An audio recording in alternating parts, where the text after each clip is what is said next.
አዎ ቀደም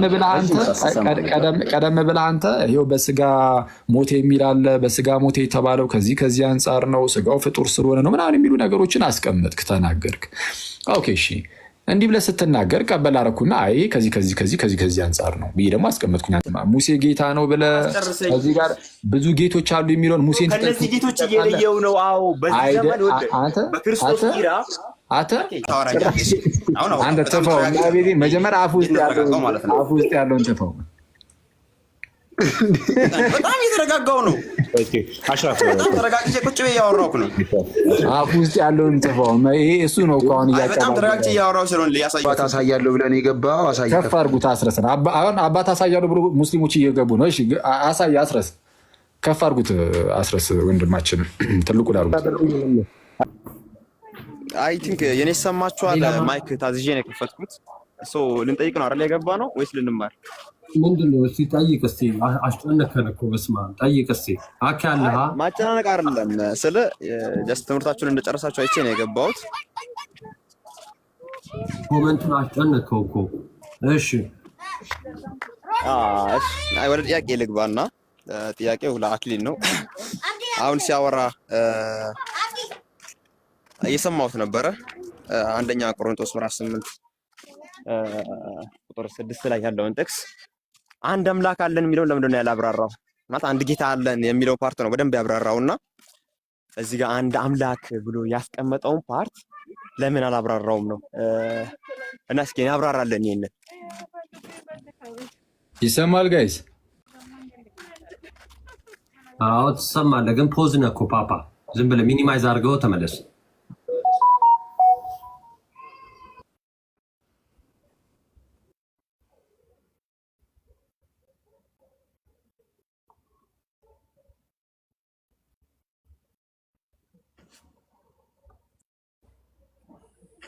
ይሰማል መኩ? ይሄኔ ትሰማለህ? አሁን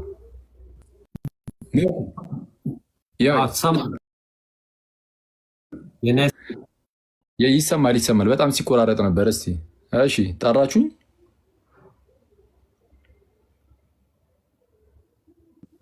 ድጋሚ ጠይቀው። ድጋሚ ጥያቄን አቅርብ አሽራፍ።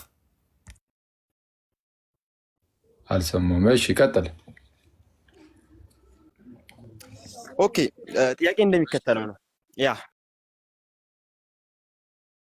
አሁን ቆሮንቶስ ምዕራፍ 8 ቁጥር ከ4 ጀምረህ እስከ 8 ያለውን ያብራራክ ነበርና ነገር ግን 6ን አላብራራኸውም። አንድ አምላክ አለን የሚለውን ፓርት እስከ ሰማሁ ድረስ አክቹአሊ እሱን ፓርት ስታነሳው ነበርኩኝ። ምንም አነካኸውም ማለት አንተ አንድ ጌታ አለን የሚለው ሄድከና እዚህ ያንን ያብራራው። እስኪ አንድ አምላክ ብቻ ብሎ ያስቀምጠው ነገራችን ላይ ይሄን ፓርት እስኪ ያብራራው። ማለት አንድ አምላክ ብቻ ተብሎ ሲቀመጥ ሌላ አምላክ እርሱ ጋር አለ ወይ? ያ ጌታ የተባለው አካልስ አንድ ብቻ ብሎ ካስቀመጠው ጋር እንዲሁም አንተ ከሰጠው ኤክስፕላኔሽን ጋር አይጋጭብህም? እየተሰማችሁ ነው ግን ጋይስ? የአሽራፍ እየተሰማችሁ ነው ወይ? ስለዚህ ተንቆራረጠው ለኛ እየተሰማን ነው። ኦኬ እስቲ እንዴት ነው አሁን? ድምጽ ይሰማል? እሺ በጣም አሪፍ። እሺ እንቀጥልሽ። እሺ እንግዲህ ወንድማችን አሽራፍ እንደሰማችሁት ምናልባት ቅድም እየተናገርኩ ነበረ፣ ሰምታችሁ ከሆነ ምንድነው ቁጥር 6 ላይ እንደው አንድ አምላክ አባልን የሚላለ እርሱ ዘላል ሰው ዘለ ቁጥር 8 ላይ ሄዳል ምናምን የሚል ነገር ነው ያስቀመጠው። እኔ ቁጥር 8ን ከነ ራሱ አላነበብኩም፣ አልነካሁትም። ራሱ መጽሐፍ ቅዱስን ለእኛ ተውት የምንለው ለዚህ ነው። አታውቁትም፣ ስለዛ እኛን ጠይቁን። ቁጥር 6ን ዘለል ካልክ እንጂ ኢቨን ያለው ቃል ራሱ አንድ ጌታ ኢየሱስ ክርስቶስ አለን የሚለው ራሱ ያለው ቁጥር 6 ላይ ነው። ቁጥር 6 እንዲህ ይላል፣ ለእኛስ ነገር ሁሉ ከእርሱ የሆነ እኛም ለእርሱ የሆንን አንድ አምላክ አብ አለን። ነገር ሁሉም በእርሱ በኩል የሆነ እኛም በእርሱ በኩል የሆንን አንድ ጌታ ኢየሱስ ክርስቶስ አለን ይላል። እሺ ሰው እዚህ ላይ የተነሳው ጥያቄ ምን የሚል ነው? እንደው አንድ አምላክ አብ አለ ይላል። ስለዛ በቃ ብቸኛ አምላክ አብ ነው ብሏል። ስለዛ ኢየሱስ አምላክ ሊሆን አይችልም ነው። ይህን ጥያቄ ነው ያስቀመጠው። ግን አንተ እንዳልከው አይደለም የሚፈታው። አንድ አምላክ ብቸኛ አምላክ ነው ወይ? ነው። ግን ከክርስቶስ ከጌታችን ከክርስቶስ ኢየሱስ ውጭ ነው ወይ? አይደለም። በምን እናውቃለን? አንድ አምላክ አለን ብሎ ሲናገር እየለየው ያለው አብን ከማን ነው? ከማን ነው? ከላይ ከፍ ብለህ ታነባለህ ማይ ብራዘር ከቁጥር 5 እንዲህ ይላል፣ መቼም ብዙ አማልክትና ብዙ ጌቶች አሉ። ነገር ለክ ብዙ ምን አማልክትና ብዙ ጌቶች አሉ። አሁን አየህ ምድር ላይ ብዙ አማልክት ብዙ ጌቶች እየተባሉ የሚጠሩ ብዙ አሉ። አዎ ነገር ግን በሰማይም ሆነ በምድርም ሆነ አማልክት የተባሉ ምንም ቢኖሩ ከማን አንጻር እየተናገረ ነው? ከአህዛብ አማልክት ከጣዖታት። ስለ ጣዖት ነው የሚያወራው። በማወቅ ይችላል። ከፍ በላ ከፈለ ቁጥር 4 ላይ ምን ይላል? እንግዲህ ለጣዖት የተሰዋውን ስጋ ስለመብላት ይላል ጣዖት ሁሉ በዓለም ከንቱ እንደሆነ ከአንዱም በቀር ማንም አምላክ እንደሌለ እናውቃለን ይላል። ስለዚህ አሁን ስለ ጣዖታት እየተናገረ ነው። ከእነርሱ ሲለየው ብቸኛው አምላክ እኮ እግዚአብሔር አብ ነው። ከእርሱ ውጭ አምላክ አላችሁ ወይ? ከልጁ ከክርስቶስ ኢየሱስ ውጭስ ጌታ አላችሁ ወይ ነው የክፍሉ ጽንሰ ሐሳብ። ሰው አብን አንድ አምላክ አለ ብሎ ሲናገረው እየለየው ያለው ከኢየሱስ ክርስቶስ ሳይሆን ከኢየሱስ ክርስቶስ ሳይሆን ከጣዖት ይልና ለምሳሌ እንዲህ የሚል ቃል አለ እዛው ቁጥር 6 ላይ ምን የሚል ቃል አለ? ነገር ሁሉ በእርሱ በኩል የሆነ እኛም በእርሱ በኩል የሆንን አንድ ጌታ ኢየሱስ ክርስቶስ አለን ይላል። ሰው ኢየሱስ ክርስቶስን ስንት ጌታ ብሎ ጠራው? አንድ ጌታ። አሁን ጌታችን ኢየሱስ አንድ ጌታ ተብሎ ስለተጠራ ያው ከላይ አብ አንድ አምላክ ነው የተባለው። ስለዚህ ብቸኛ አምላክ አይደለም። ኢየሱስም አንድ ጌታ እየተባለ ስለሆነ ብቸኛ ጌታ። ስለዚህ አብ ጌታ አይደለም ማለት ነው። ይኸው ኢየሱስን ነው አንድ ጌታ ያለው፣ አብን ሳይሆን እዚህ ክፍል ላይ ኢየሱስ ክርስቶስን ነው አንድ ጌታ ያለው። ብቸኛ ጌታ አንድ ጌታ ኧረ እርሱ ነው ለእኛ ስለተባለ አብ ጌታ አይደለም ማለት ነው ወይ? አይደለም፣ እንደዛ አይደለም ሀሳቡ። አብ አዎ ጌታ ነው። ክርስቶስን እዚህ ጋር ብቸኛ ጌታ አንድ ጌታ ብሎ ሲጠራው ከማን ነው እየለየ ያለው? ከላይ ከፍ ብሎ ምን ብሎ ስለነበረ ነው? መቼም ብዙ አማልክትና ብዙ ጌቶች አሉ ብሎ ስለጀመረ ብዙ ጌቶች እየተባሉ የሚጠሩ ስላሉ ከብዙ ጌቶች ከነዛ ለይቶት አረ ለእኛስ አንድ ጌታ ኢየሱስ ክርስቶስ አለን ብሎ ተናገረ።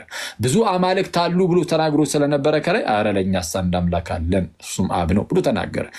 እየለየ ያለው አብንም ሆነ ኢየሱስን ከሌሎች እንጂ ለአብ አንድ አምላክ ሲባል ኢየሱስን እየለየ ለኢየሱስ አንድ ጌታ ሲባል ምንድነው አንድ ጌታ የተባለውን ከአብ እየለየው አብ ጌታ አይደለም እያለ እንደዛ አይደለም። ስለዚህ ቅዱስ ዮሐንስ አፈወርቅ አሁን ባልኩት መልኩ ይፈታል። አይ ከዚህ በተቃራኒ የፈታ አባት አለ ካልክ ግን አምጥተህ ታሳየናለህ። ምክንያቱም መጽሐፍ ቅዱስ የመንደረኛ መጽሐፍ አይደለም። ማንም ብድግ እያደረገ ለራሱ እንደፈለገ የሚተረጉሙ መጽሐፍ ሳይሆን የቤተክርስቲያን መጽሐፍ ስለሆነ የሚተረጉሙም በቤተክርስቲያን ስለሆነ ተግባባን አሽራፍ? ሀሳቤን መናገር እችላለሁ ባወራኸው ላይ? ጥያቄ ካለ ቀጥላው ጠይቀኝ። ጥያቄ ነው ጠይቀኝ። ደስ ይለኛል። ችግር የለም ጠይቅ። ብቻ አንተ በስነ ስርዓት በደንብ እየሰማህ ጠይቅ። እየሰማሁህ ነው እስካሁን ቁጭ ብዬ። በጣም ምንድን ነው አሁን እንደ ሀሳብ ከሆነ ቁጥር 6 ላይ ያለው ጥቅስ ማለትም ለእኛስ ነገር ሁሉ ከእርሱ የሆነ እኛም ለእርሱ የሆንን አንድ አምላክ አብ አለን የተባለው አንድ ብቻ ስለተባለ ወይም ደግሞ ብቻ የሚለው ቃል ስላለ ክርስቶስ አይደለም ማለት አይደለም ነው ያልከኝ። ሚልክያስ 2:10 ላይ ብትመለከት ይሄ አንድ የተባለው አካል አይደለምን? በደንብ አስተውል። ለሁላችንም አንድ አባት ያለን አይደለንም? አንድ አምላክ የፈጠረን አይደለምን? ይዛ ጋር አንድ የተባለው አሁን አንተ ምንድን ያልከኝ? ይሄ አንድ የተባለው በተዘዋዋሪ ክርስቶስንም ኢንዲኬት ያደርጋል ነው ያልከኝ። ነገር ግን እዚህ ጋር በመሀል ባገባብኝ አሪፍ ነው። ኧረ እባክህ ማይ ብራዘር ጥያቄ እየጠየቅህ አይደል? አንዴ በስነ ስርዓት ጥያቄ ታስቀምጥ። ኧረ እባክህን አንዴ አንድ አምላክ አለን ሲል እዚህ ጋር የተናገረው ቀጥታ አብን ነው። አንድ ጌታ አለን ሲል ቀጥታ የተናገረው ኧረ ቆይ አንዴ እባክህን እየተናገረ ያለው ኢየሱስን ነው። እየለየ ያለው ከማን ነው ከተባለ አንድ ጌታ ኢየሱስ ክርስቶስ ሲል ለምሳሌ ከማን ደስ እየለየ ያለው ኢየሱስን አንድ ጌታ ሲል እንድንረዳዳ እንድንግባባ አይ ቲንክ ሐሳብህን ማወቅ ያለብን መሰለኝ። አንድ ጌታ ኢየሱስ ክርስቶስ አለን ሲል ከማን ነው እየለየ ያለው? ይሄ ሚልክያስ 2:10 ላይ ያለው ለሁላችን አንድ አባት አለን አንድ አምላክ የፈጠረን አይደለም ምን ይላል? ትክክል ነው። ለሁላችን ያለን አንድ አባት ነው የፈጠረን ለሁላችን ያለን አንድ አባት ነው የፈጠረን ማን? ለሁላችን ያለን አንድ አባት ነው የፈጠረን ማን? አሁን ስለሱ አይደለም እያወራን ያለ ነው። አንድ ጌታ ኢየሱስ ክርስቶስ አለን ሲል ከማን ነው እየለየው ያለው? ኢየሱስን ከአብ ነው ወይስ ከሌሎች ጌቶች ነው? አይ ከሌሎች ጌቶች ነው። ለምሳሌ ያው ሁሉም እንደየሴኩና እንደየሃይማኖቱ ጌቶች የሚላቸው አካላቶች። እሺ አንድ አምላክ አብ አለን። በጣም አሪፍ። እሺ አንድ አምላክ አብ አለን ሲል እስከማን ነው እየለየ ያለው? ከኢየሱስ ነው ወይስ ከሌሎች አማልክት ከተባሉት? ከሁሉም ኢየሱስንም ጨምሮ ከሁሉም ማለት ነው። ማስረጃ ኢየሱስንም ጨምሮ እንደሆነ እዚህ ክፍል ላይ መጀመሪያ አንድ ጌታ ኢየሱስ ክርስቶስ አለን ሲል እንደው እየለየው ያለው ከአብ አይደለም ከሌሎቹ ነው ላልክበት እስቲ ማስረጃ ስጠን። መጀመሪያ ለኢየሱስ ከአብ እየለየው ሳይሆን ከሌሎቹ ከልጅ ጌቶች እየለየው ለመሆኑ ነው እየለየው ያለው እዚህ ጋር አንድ ጌታ ሲል ከሌሎቹ ነው አልከኝ። በየእምነቱ የተለያዩ ጌቶች ስላሉ ከነሱ ሲለየው ነው አለ። በመጀመሪያ ደረጃ ጥሩ ነው።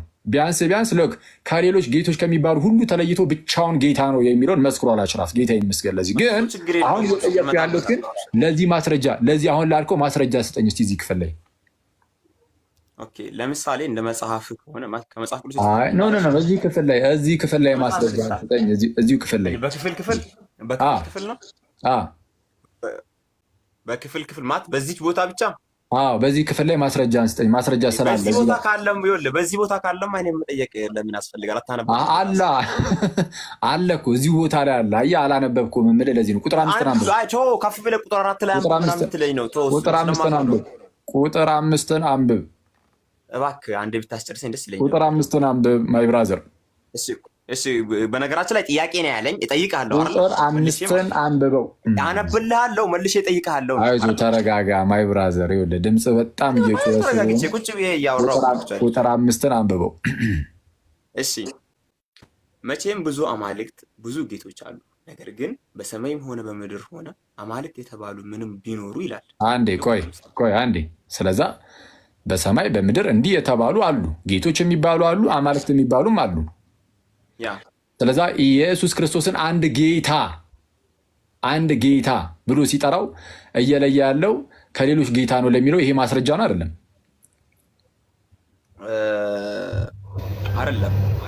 ኤዲያ ማይ ብራዘር ይኸውልህ አሳይን ተቀበላ ለማጣጣል አይደለም። አሳይን መቀበል ለመዳረቅ ከሆነ የምትመጣው አስቸጋሪ ነው።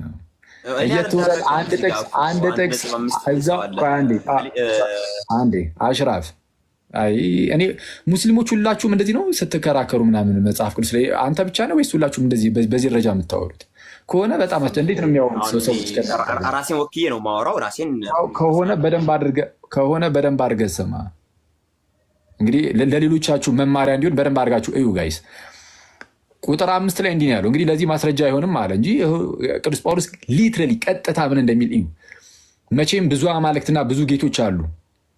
ብዙ አማልክትና ብዙ ጌቶች አሉ ሚኒንግ እንደዛ ተብሎ የሚጠሩ ማለት ነው። ጣዖታትን ነው አማልክት ጌቶች እያሉ የሚጠሩት ወይም ሰዎችንም ሊሆን ይችላል። አክቹዋሊ ቁጥር 4 ላይ ምንድን ነው የሚለው? እስቲ እንግዲህ ለጣዖት የተሰዋውን ስጋ ስለመብላት ጣዖት ሁሉ በዓለም ከንቱ እንደሆነ ከአንዱም በቀር ማንም አምላክ እንደሌለ ኧረ እኛስ እናውቃለን እኮ ማንም እንደሌለ እናውቃለን። ከአንዱም በቀር ማንም ሌላ አምላክ እንደሌለ እናውቃለን። መቼም ብዙ አማልክትና ብዙ ጌቶች አሉ። እውነተኛ ጌቶች አይደሉም ነው በሌላ አማርኛ። እውነተኛ አምላክ አይደሉም ነው በሌላ አማርኛ። መቼም ብዙ አማልክት እና ብዙ ጌቶች አሉ፣ ነገር ግን በሰማይም ሆነ በምድርም ሆነ አማልክት የተባሉ ምንም ቢኖሩ ለእኛስ ነገር ሁሉ ከእርሱ የሆነ እኛም ለእርሱ የሆንን አንድ አምላክ አብ አለን። ነገር ሁሉ ደግሞ በእርሱ በኩል የሆነ እኛም በእርሱ በኩል የሆንን አንድ ጌታ ኢየሱስ ክርስቶስ አለን አለ። አንተ ከዚህ ጋር አይሄድም ለዚህ ማስረጃ አይሆንም ትላለህ እንዴ? በግልጽ ቅዱስ ጳውሎስ የተናገረው ለጉንጫ አልፋ ክርክር እኮ ሰው አይደለም ሰው የምናስገባው። የእግዚአብሔርን ቃል አንስተን ስንነጋገር እንደዚሁ ለመከራከር ለመጨቃጨቅ ብቻ ይመስልሃል እንዴ? ልብ ላይ ገብቶ የእግዚአብሔር ቃል የማይሰራልህ ከሆነ በቃ አለቀ። በራሱ ጊዜ እግዚአብሔር በፈቀደ ጊዜ እንዲሰራበት ነው የምንተው እና እንደዚህ አይነት የጉንጫ አልፋ ክርክሮችን አትከራከሩ እስላሞች። አሁን አንድ ጌታ ኢየሱስ ክርስቶስ አለን ሲል ከማን ለይቶት ነው ለሚለው እዚሁ ጋር ማስረጃ አለ ወይስ የለም? እዚሁ ጋር ማስረጃ የለም። እሺ ቆይ አንዴ። እሺ አንድ አምላክ አብ አለን ያልከኝ አንተ ብቻ እያወራክ ነው። አንዴ ነው ያው ሁኔታ አካሄድ አሪፍ ስላልሆነ እኮ እንደዚህ የተያዝከው። አንድ አምላክ አብ አለን ማስረጃዎችን ላቅርብ አንተ ስማኝና ከዛ ይሄ ስት ነው በለኛ። አንዴ እዚሁ ክፍል ላይ ትጨርስና ከዛ በኋላ ትንቀሳቀሳለህ። የማይገናኝ ጥቅስ አብሽር። እኔ በነገራችን ላይ ባይብል መጽሐፍ ቅዱስ ይደረጋል። አይ ካልከ ደግሞ ያው ይሄ አንተ መብት ነው። ግን እንዳንተ እንደ ራስ አድርጌ ነው እንጂ እንደ ሙሉ ክርስቲያን አድርጌ ነው ወስደው ጥቅስ በጥቅስ ይፈታል ማለት የሚገናኙ ጥቅሶችን በማገናኘት ነው እኮ የሚያገናኙ ጥቅሶችን ነው በዛ ይፈታልክ አንዴ። ስለዛ እስቲ ኢየሱስ ክርስቶስ ከሌሎች ጌታ ይለያል የሚለውን እስቲ ማስረጃ እስቲ። በጣም አሪፍ እንደዚህ ብለህ ጠይቀኝና ከዛ ስናገር ደግሞ ፍሰት አለብህ ብለህ እኮ ሰው ከዚህ ጋር በሚሄድ መልኩ ነው ያልከው። በጣም አሪፍ እኮ አልኩህ እኮ። ለምሳሌ እንግዲህ አዲስ ኪዳን ላይ ኢየሱስ ጌታ ነው አይደል? ማለት ጥቅስ ዝም ብለህ ጥቅስ ስጥ እኮ ልሰጥህ ነው ብራዘር፣ ልሰጥህ ነው እኮ። እሺ ስንት ልክፈትልህ? ለምሳሌ በተመሳሳይ ክርስቶስ በተባለበት እንት ጥቅስ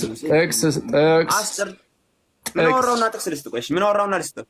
ማስረጃ ለዚህ ጥቅስ ሌላ ጥቅስ ላቀርብልህ። ምን አወራው? እስኪ ንገረኝ። አንተ አትጩህ እኮ ምን አወራው? ማይ ብራዘር ተረጋጋ እንጂ ድምፅህን ቀስ አድርገህ። በጣም ተረጋግቼ ያወራሁህ ነው። ምን አወራው? ቆይ አንዴ ድምፅህን ከፍ አድርገህ አታውራ። ስልክህን ቀንሰው ድምፁን። ተረጋግተህ አንተን በተን አለ አይደለ? እሷን ነክተህ ቀንሳት ድምፁን። ኦኬ። ስለዛ እንደዚህ በዚህ ደረጃ ኢግኖረንት ናችሁ ማለት ነው። ማለት እንደዚህ ኖ ወይ አንተ ሰው እየታዘበክ ነው። ምን አወራውና ጥቅስ አልከኝ? ለየትኛው ሀሳብ ጥቅስ ላምጣ? ጥቅስ እያልኩ ያለሁትማ ለዚህ ጥቅስ በሌላ ጥቅስ ለአብራራ ስላልክ ይህንን የሚያበራራውን ጥቅስ አምጣ እያልኩ ነው። አፍጥነው ጥቅሱን ጥቀስ። ጥቅስ። ስለዚህ እንደዛ ከሆነ ደግሞ ጥቅስ ያልክ መቆም ሳይሆን ጥቀስ ብለህ ዝም ማለት ነው እኮ። ጥቅሱን ስጣ። ጥቅስ አመጣለሁ ብለህ ሌላ የራስን ወሬ አታውራ። ጥቅሱን ስጠን። ክርስቶስን በዚህ ጥቅስ ላይ ከሌሎች ጌቶች ፕሊዝ እሺ፣ በዚህ ማጠቅስ ከሆነ አንዴ ማጠቀስ ከሆነ እሺ፣ ቀድሜ ጥቅስ ልጥቀስ። አንዴ ቆይ ዝጋ። ቆይ አንዴ ምን 10 የተጠየቀ ሳትመልስ ምን አሁን ቀድሜ ልጥቀስ ትላለህ? ስለዚህ አሁን ይኸውልህ በአጭሩ ቅዱስ ጳውሎስ እዚህ ጋር ማለት በጣም ግልጽ በሆነ መልኩ ማለት ነው ክሪስታል ክሊር በሆነ መልኩ በዚህ ምክንያት እንደሆነ ከላይ አስቀምጧል። ብዙ አማልክትና ብዙ ጌቶች አሉ፣ ለእኛ ግን አንድ አምላክ ነው ያለን፣ ለእኛ ግን አንድ ጌታ ነው ያለን። ስለዚህ አሁን አንድ ጌታ ነው ያለን ከብዙ ጌቶች ውጭ ማለት እነዛ ብዙ ጌቶች ሁሉ የምርም ጌቶቻችን አይደሉም። ለእኛ ያለን አንድ ጌታ ነው የሚለውን ክርስቶስን ከሌሎች ጌቶች አንዴ አብረህ አታውራ። ክርስቶስን ከሌሎች ጌቶች ይለየዋል የሚለውን ይሄ ማስረጃ አይሆንም ብላ ያወራው አንተ ነህ። ጳውሎስ ግን ማስረጃ ማለት ጳውሎስ ሲጀመር የሚያወራው ስለዚህ ነው። እኔ እንደዚህ አይነት ድንቁርቁር ማለት በጣም አደገኛ ነው። ለምን ሰው ዝም ብሎ እንዴት እንደሚከራከር ማለት በጣም አስቸጋሪ ነው። አሁን እንድናሳይክ ሰዓት አልሰጠህም። አንዴ ምንድን ነው የምታሳየኝ? እስቲ ከቁጥር 5 ጀምሮ ይህንኑ አንብበውና አብራራለን። እስቲ እዚሁ ጋር ከቁጥር 5 ጀምሮ አንብብ። በስመ አብ እኔ ምን አይነት ከቁጥር 5 ጀምሮ ችግር የለ። አዎ ብቻ አታብዛ እንጂ አብራራ ብዬ እኮ ፈቀድኩልህ። አብራራ ከቁጥር 5 ጀምሮ። አንደኛ ቆሮንቶስ ምዕራፍ 8 ቁጥር 5 ላይ እንደዚህ ይላል፣ መቼም ብዙ አማልክት እና ብዙ ጌቶች አሉ፣ ነገር ግን በሰማይም ሆነ በምድር ሆነ አማልክት የተባሉ ምንም ቢኖሩ ይላል። አዎ ብዙ ጌቶች አሉ። ለምሳሌ መጽሐፍ ቅዱስ ውስጥ ሙሴ ጌታ ነው፣ ዘኍልቍ 11:28 ማየት ትችላለህ። ዳዊት ጌታ ነው። አንደኛ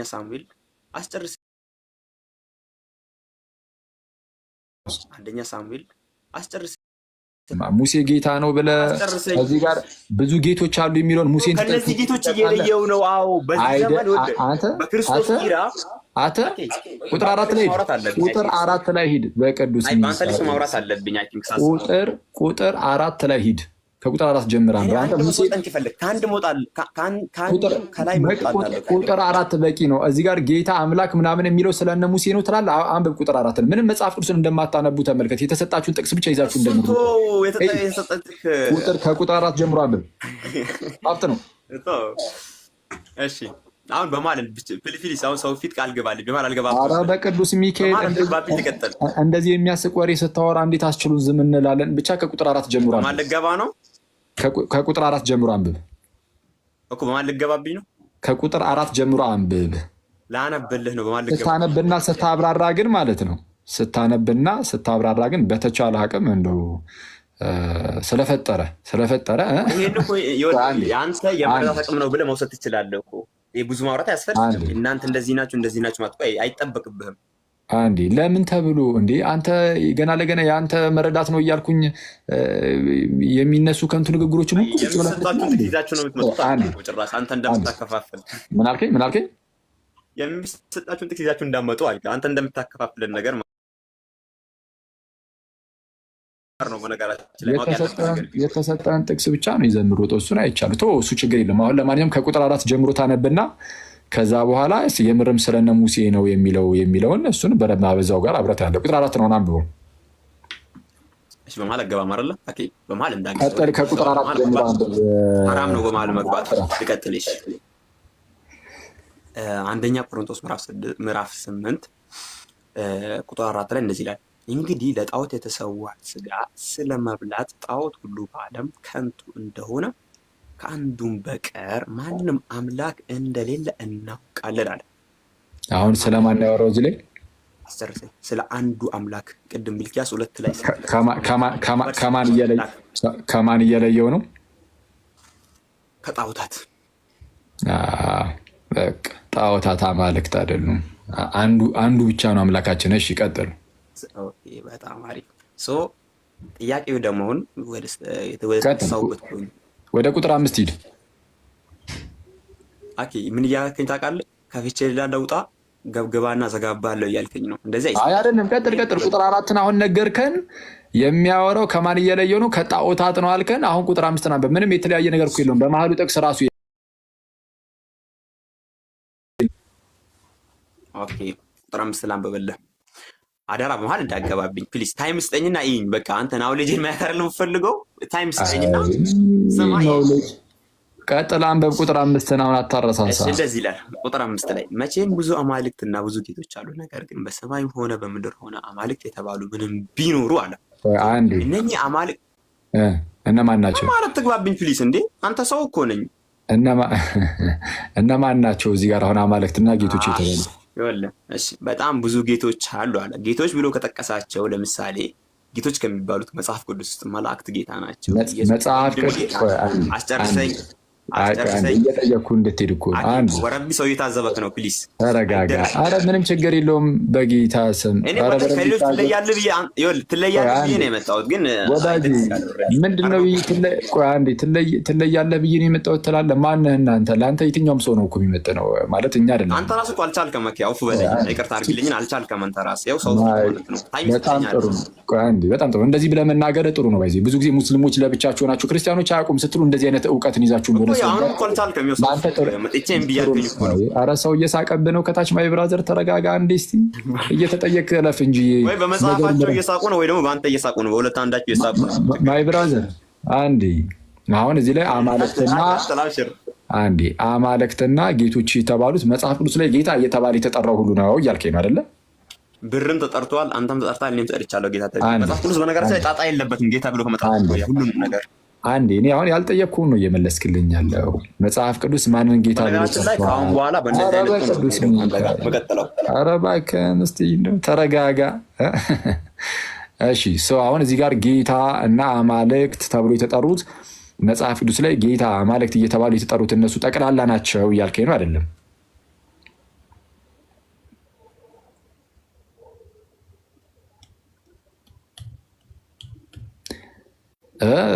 አሽረፍ ማይክ ሙት አድርጋችሁብኝ ነበር። እኔ ደግሞ እያወራሁ ነበር። እንደዛ እያልኩህ ነው። እሺ እንደዛ እያልከኝ ነው። እሺ ምንድነው? ከቅዱስ ጳውሎስ እዛው ጋር አሳይቻችኋለሁ። ቁጥር 4 ላይ ለጣዖት የተሰዋውን ስጋ ስለመብላት ጣዖት ሁሉ በዓለም ከንቱ እንደሆነ ከአንዱም በቀር ማንም አምላክ እንደሌለ እናውቃለን ብሎ አማልክት ጌቶች ሲል እነዚህ ጣዖታት የሆኑ ባዕድ የሆኑትን አማልክትና ጌቶች ተብሎ የተጠሩትን እንደሆነ በቃ ግልጽ ነው። እዛው ጋር ጳውሎስ ነግሮናል። በእርግጥ አሁን ይሄ ልጅ ያው ሰግጦ እየተከራከረ እንደሆነ ያው ታውቃላችሁ፣ ሁላችሁም ትረዱታላችሁ የምትሰሙ ሰዎች ሁሉ። ስለዛ ምን እናድርግ? አሁን አንተ እንደፈታው የፈታ መተርጉም አሳየኝ። መጽሐፍ ቅዱስ እንግዲህ የመንደር መጽሐፍ አይደለም። አሁን አንተ እንደፈታው የፈታ መተርጉም አሳየኝ። እንዴ ከመጽሐፍ አልፈልግም ከአባት አረሸም ነው። ወላሂ አፍጥነው ማይ ብራዘር፣ ይሄ ካንተ አይጠበቅም። ማይ ብራዘር አፍጥነው ይሄንን ጥቅስ እንዳንተ የተረጎመ አባት አፍጥነው። አባት መጀመሪያ የአባት ስም ጥቀስልኝ። ኦኬ መጀመሪያ አባት ስም ጥቀስልኝ። መጽሐፍ ቅዱስን አትቀበለው ማለት ጥቅስ ብጠቅስልህ። ኧረ እባክህ ማይ ብራዘር መጽሐፉን አልቀበልም አባት እያለ ነው። ኧረ እባክህ መጽሐፉን ማዛው ጳውሎስ እኮ መጽሐፉን በመጽሐፍ ወዳጅ አንድ ጊዜ ስማኛ። እሱንማ ይኸውልህ ተረጋጋ ማይ ብራዘር። ቁጥር 4 ላይ በል ቁጥር 4 ላይ ጳውሎስ እንዳንተ አይነቱን ዘብጡ 40 ክንድ ካራቀ በኋላ ነው እያስተማር ያለው። እዛው ጋር መጽሐፉንማ እዛው ላይ እዛው የትም ሳትሄድ እዛው ጋር እኮ አሳይቻለሁ። አሁን አንተ ስማ አትንጫጫ። በቅዱስ ሚኪ ወይ ኖርማሊ በቃ እስልምና ላይ የሚሰሩ ወንድሞችን አስገቡ። አንዴ ሰዎች እነሱን አስገቧቸው። አኬ ትንሽ ከብዶታል። ወላሂ እየቻለ አይደለም። በጌታ ስም አሁን የተጠየቀውን ፈጠን ብለን ነው። እንዳንተ የተረጎመ አባት አፍጥነው ጥቀስ። መጽሐፍ ቅዱስ አትቀበልም ወይ? ለምን አባት ትላለህ? አትቀበልም ወይ መጽሐፍ? አይ ወዳጅ፣ ስለዛ የለህም ነው ማስረጃ አለ የለህም አለ የለህም በደንብ አለ። እሺ ከአባቶች በደንብ ነው ያለኝ ብሏል። ሰምታችኋል። በባዶ እንደሚፎክሩ ላሳያችሁ ነው። በባዶ እንደሚፎክሩ ላሳያችሁ ነው። ቀጥል እስቲ። ከአባቶች በደንብ ካሉ ውስጥ አንዱን ጥራ። አስጨርሰኛ። ቀስ በል አንዱን ጥራ። ኩስ ተረጋግታል እኪ ሲሉ ሰምተሻል እንጂ ተረጋጋ። በጣም ያሳዝናል። እንዲሆን አይቼ ካላቅም ብዬ ነው። አይ ቅዱስ ሚካኤል አሁን አፍጥነት ትነግረናለህ ወይስ? ተረጋግቻለሁ ብለኝ ልቀጥል። ተረጋግታል። ኦኬ አስወርዱኝ ብለህ እየለመንከን ነው። ተንበርክከህ እየተማጸንከን ነው። አናስወርድህም። ፈጠን ብለህ ታመጣው። ተዋርደን የምትወጣው አሳየን።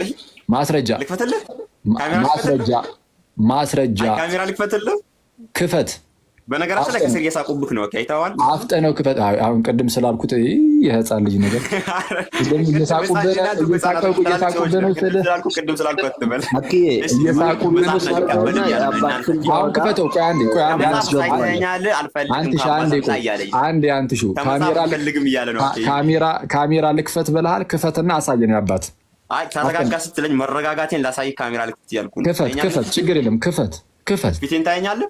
ክፈት። ደስ እንዳለ ክፈት። እሰየው። መች እንከራከራለን እኛ። ደስ ታየኛለህ። ሩሜን ገብቻለሁ። ካሜራ ስታይ ከፍትልሃለሁ። ልክፈትልህ።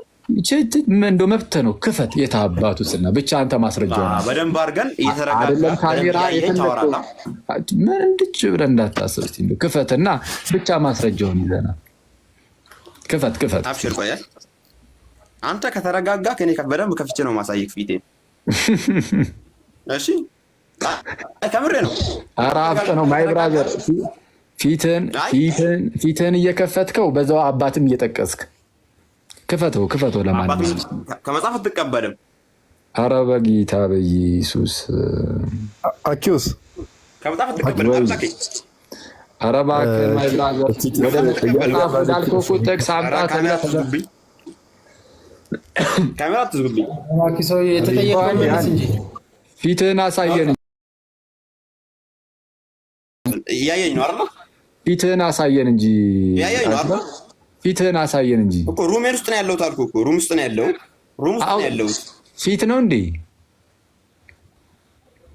አይ እግር ነው። አሁን ተረጋጋ። አንተ ተፈው። መጀመሪያ አፍ ውስጥ ያለውን ተፈው። በጣም እየተረጋጋው ነው። በጣም ተረጋግቼ ቁጭ ብዬ እያወራሁ ነው። አፍ ውስጥ ያለውን ተፈው። ይሄ እሱ ነው እኮ አሁን እያቀባበለ። በጣም ተረጋግቼ እያወራሁ ስለሆነ ሊያሳየሁት ነው።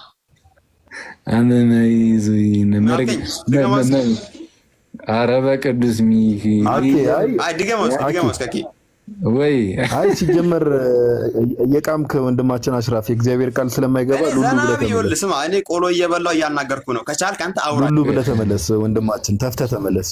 የእግዚአብሔር ቃል አይገባም። ተግሞጥሙጠህ ተመለስ። እንዲህ በቅዱስ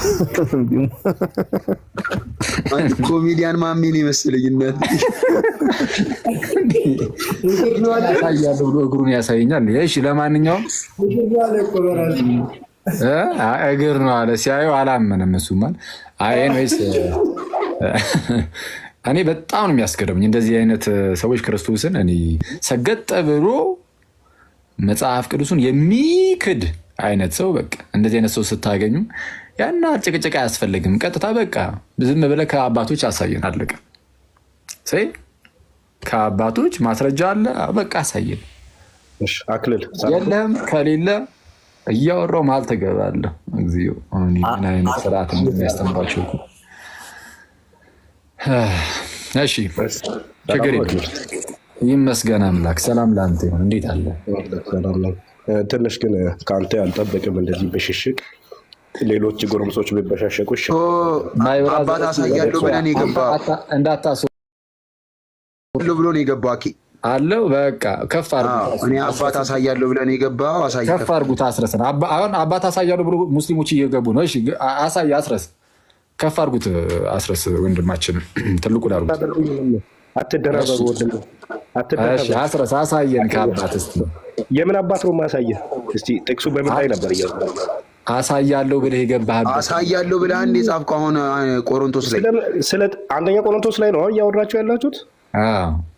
አንደኛ ቆሮንቶስ ምዕራፍ 8 ቁጥር 4 ላይ ያለውን ክፍል ለጣዖት የተሰዋውን ስጋ ስለመብላት ጣዖት ሁሉ በዓለም ከንቱ እንደሆነ ከአንዱም በቀር ማንም አምላክ እንደሌለ እናውቃለን ያለውን የሊዮኖ ኢራኒየስ በ202 ዓመተ ኤዲ የነበረ በሰማይ ወይም በምድር አማልክት የተባሉ ቢኖሩ ለእኛ ነገር ሁሉ በእርሱ በኩል ይሆን እኛም ለእርሱ ይሆንን አንድ አምላክ አብ አለን ብሎ ፈቶታል። ማለት አሁን እኛም እያለን ያለ ነው እንደዛ ነው። አሁን ዝም ብለህ ከካቴና ላይ ዝም ብለህ አንድ አምላክ አብ አለ ብለህ ታምናለህ? አንዴ አብ አለ ብለህ ታምናለህ? እንዴ ቀልድ ነው እንዲያስከው ቅዱስ ጳውሎስ እኮ ነው እንደዛ ነው። አሁን ጥያቄው አስረስ አንዴ እባክህ አንድ አምላክ ያለን እኮ ጳውሎስ ነው። ታዲያ አንድ አምላክ አብ አለ ጥያቄ አንተ አንድ አምላክ አብ አለ ብለህ አንተ መሀል አትግባ። ተረጋጋ። ከኔ ጋር ቃል በቃል ነው የምታወራው። ተረጋጋ። በሚገባ ነው ማምነው ደግሞ እሰልሰዋለሁ። አንዴ ይሄ ሰውዬ ምንድን ነው? አንድ አምላክ አብ ኧረ እባክህን አንዴ አንተ እንዴት ነው የሚያወሩት? እንዲህ እስልምና ላይ የሚሰሩ ክርስቲያኖች እንዴት ነው የሚያወሩት? እንከብዳለን እኮ አክዬ እንደ አንዴ ላውራ። 10 አትክፈት ፕሊዝ። ሆን ብለው እንደዚህ ይጨቃጨቁና ከዛ በኋላ ሰዎች እንዲያስወርዳቸው ነው ጥረት የሚያደርጉት ብዙ ሰዎች። እሱን ነው አሁን ማስተውሉ። ለማንኛውም አንድ አምላክ አብ አለን የሚለውን እሱን ታምናለህ ወይ ላልከኝ፣ ይኸው ቀጥታ አዎ በሚገባ እንዴ አንድ አምላክ አብ አለን፣ አንድ ጌታ ኢየሱስ ክርስቶስ አለን እያለ ጳውሎስ። ታዲያ ይህንን ካላመንክ ታዲያ ምን ልናምን ነው? ታዲያ ይህንን ካላመንኩኝ አሁን የተነሳው ጥያቄ ግን አንተ ሲጀመር አልሰማኸውም መሰለኝ፣ ወይም ደግሞ እንግዲህ ሆን ብለህ ጥያቄውን ለማስረሳት እየሞከርክ ነው። የተጠየቀው ምንድን ነው? ብዙ ጌቶች አሉ፣ ብዙ አማልክት አሉ የሚል ቃል አለ እና ክርስቶስ አንድ ጌታ አለ ተብሎ ሲነገረት መጽሐፍ ቅዱስ ላይ ጌታ ተብሎ ከተጠሩት ነው የሚል ነገርን እያስቀመጠ ስለሆነ ወዳጃችን አብን ደግሞ አንድ አምላክ አብ አለን ሲል ከኢየሱስ ውጪ ማለት ነው እያለ ስለሆነ ለዚህ አባታዊ ማስረጃ አለ ወይስ የለም? ኦኬ እዛው በጣም ጥሩ። እዚሁ ጋር መልስ በጣለው። እሺ በቃ ኦኬ አለ አባት ቃል በቃል ከሆነ እኔም ቃል በቃል ነው ማፋጠጥ። አባት ኧረ አንተ ለማፋጠጥ ያብቃ። እስኪ የተጠየቀውን መልስ። አባታዊ ማስረጃ አለ የለህም? ቃል በቃል ጥቅሱ ላይ ነው መጽሐፍ ቅዱሱ ላይ አሳይሃለሁ። መጀመሪያ ከአባት አሁን ልክ እንደዚህ መጽሐፉ ላይ ነው ማሳይ እያልኩ ነው። መጽሐፉ ላይ ላሳይ እያልኩ ከአባት ለምን ማስረጃ አለኝ አልክ? ታዲያ ማስረጃ ከሌለ አባት ሰጠው እኮ ኢራኒየስ በእውነት የሊዮኖ ኢራኒየስ ላታውቁት ትችላላችሁ። አንዴ ቆይ። አሁን ያው ቅዱስ ኢራኒየስ አሁን ምን ብሎ እንዳነበበ ምን ብሎ እንደተናገረ ለማንበብ እስቲ ምን የሚባል መጽሐፉ ላይ የትኛው ክፍል ላይ ተናገረ? እስቲ ንገረን፣ ላውጣለና ላንብብልን። ባይብል ካቴና ላይ ባይብል ካቴና ሳይሆን ቀጥታ ከመጽሐፉ ላይ እንዳነብልን እስቲ የትኛው? እኔ ባይብል ካቴና ላይ ላውጣና ላንብብልን። እኔ ሶርስ የጠየቅኩህን አትሰማም እንዴ? ማይ ብራዘር ጭቅጭቅ ነው የፈለከው። የትኛው መጽሐፉ ላይ እንደ ሕፃን ልጅ በሽሽቅ ነው የፈለከው? እዛው ልክህን ወቅና ተበሻሽቅ። ቻው። ቅዱስ ኢራኒየስ የትኛው መጽሐፍ ላይ ተብለህ ስትጠየቅ እንዲህ ነው የምትጮህ? አረ ብራዘር እኔ እንደዛ አይደለም። የትኛው መጽሐፉ ላይ? ባይብል ካቴና ጠቀስኩልህ። ምንጩን ነው የፈለከው። ከፈለክ መጽሐፉ ላይ ተረጋጋ። ኦኬ ባይብል በካቴና አትቀበለውም? ባይብል ካቴና የትኛው መጽሐፉ ላይ ቅዱስ ትቀበለዋለህ ወይስ አትቀበለውም? ብራዘር ችግር የለውም። ሶርሱ አይደለ ፈለከው? ሶርሱ ባይብል ካቴና ላይ ተቀምጧል። አንደኛ ቆሮንቶስ ምዕራፍ 8:4 ላይ ያብራራው። ለአቅመ ውይይትም አልደረስም በቅዱስ ሚካኤል። ስለዛ አያችሁ እስላሞች እንዲህ ናቸው ማለት ነው። ሁሉንም ባንልም እዚህ ሚዲያ ላይ ያሉት በቃ ይመጣሉ፣ አንድ ጥያቄ ሊመልሱ አይችሉም። በቃ እነሱ አይችሉም ብሎ ብቻ እንዲፈርጥጦ መጥፋት ነው። አይቷል። ፈርጥጠህ ትጠፋለህ። ምንም የምታመጣው ነገር የለም። ለማንኛውም ባይብል ካቴና የኛ ነው። የኛ የራሳችን አፕ ነው። የተለያዩ አባቶችን ማብራሪያ የተቀመጠበት ነው። አውቄ ነው የጠየኩት። ቅዱስ ኢራኔስ የትኛው መጽሐፍ ነው ያልኩት። ለምን ባይብል ካቴና በግልጽ እዛ ጋር አያስቀምጥም እንትኖችን መጽሐፍቱን ማለት ነው። ስለማያስቀምጥ ዝም ብሎ ብቻ ሄዶ ሹፍ አድርጎ ስለመጣ እንደዛ አልኩት እና አንብቦ የመጣውም ደግሞ ምን የሚል ነው? አይ እንደው አንድ አምላክ አባለን ሲል ከኢየሱስ ክርስቶስ እየለየው ነው ይላል አይልም። በሰማይም በምድርም ያሉት እነዛ ጌቶች የእኛ ጌቶች አይደሉም አለ። ታዲያ እሱን ማን ካደ? ኦኬ ማንም አልካደም። በአጭሩ ምንድን ነው አንደኛ ቆሮንቶስ ምዕራፍ 8 ላይ በግልጽ ብዙ አማልክት ብዙ ጌቶች ቢኖሩ እንኳን በዚህ ምድር ላይም ሆነ በሰማይ ላይ ለእኛ ግን ያለን አንድ አምላክ አብ አንድ ጌታ ኢየሱስ ክርስቶስ ነው የሚል ታላቅ የሆነ መልእክትን የተቀመጠልን። ይሄ ከእምነታችን ወዴትም እንዳንነቃነቅ የሚያደርግ ነው። እሺ ጀማል የሚያለው ወንድማችን ወይ አይ ባይ ዘ ዌይ ኢራኔስም እኮ አሁን ሊትራሊ ጳውሎስን ነው ላይክ ሪፍሬዝ ያደረገው። ራሱን የደገመው አንድ አምላክ አባለን ብሎ አንድ ጌታ ኢየሱስ ክርስቶስ አለ ብሎ ነው የደገመው። አንድ ጌታ የምትለውን ፓርት ሳያነብ አንድ አምላክ የምትለውን ፓርት ብቻ አንብቦ አራዳ ሊሆን ይሞክራል አንዳንዴ። ሲጀመር ከነ የተጠየቀው ጥያቄ ጋር የሚነካካ ነገር የለውም እንጂ ቅዱስ ኢራኔስ የተናገረው ላይ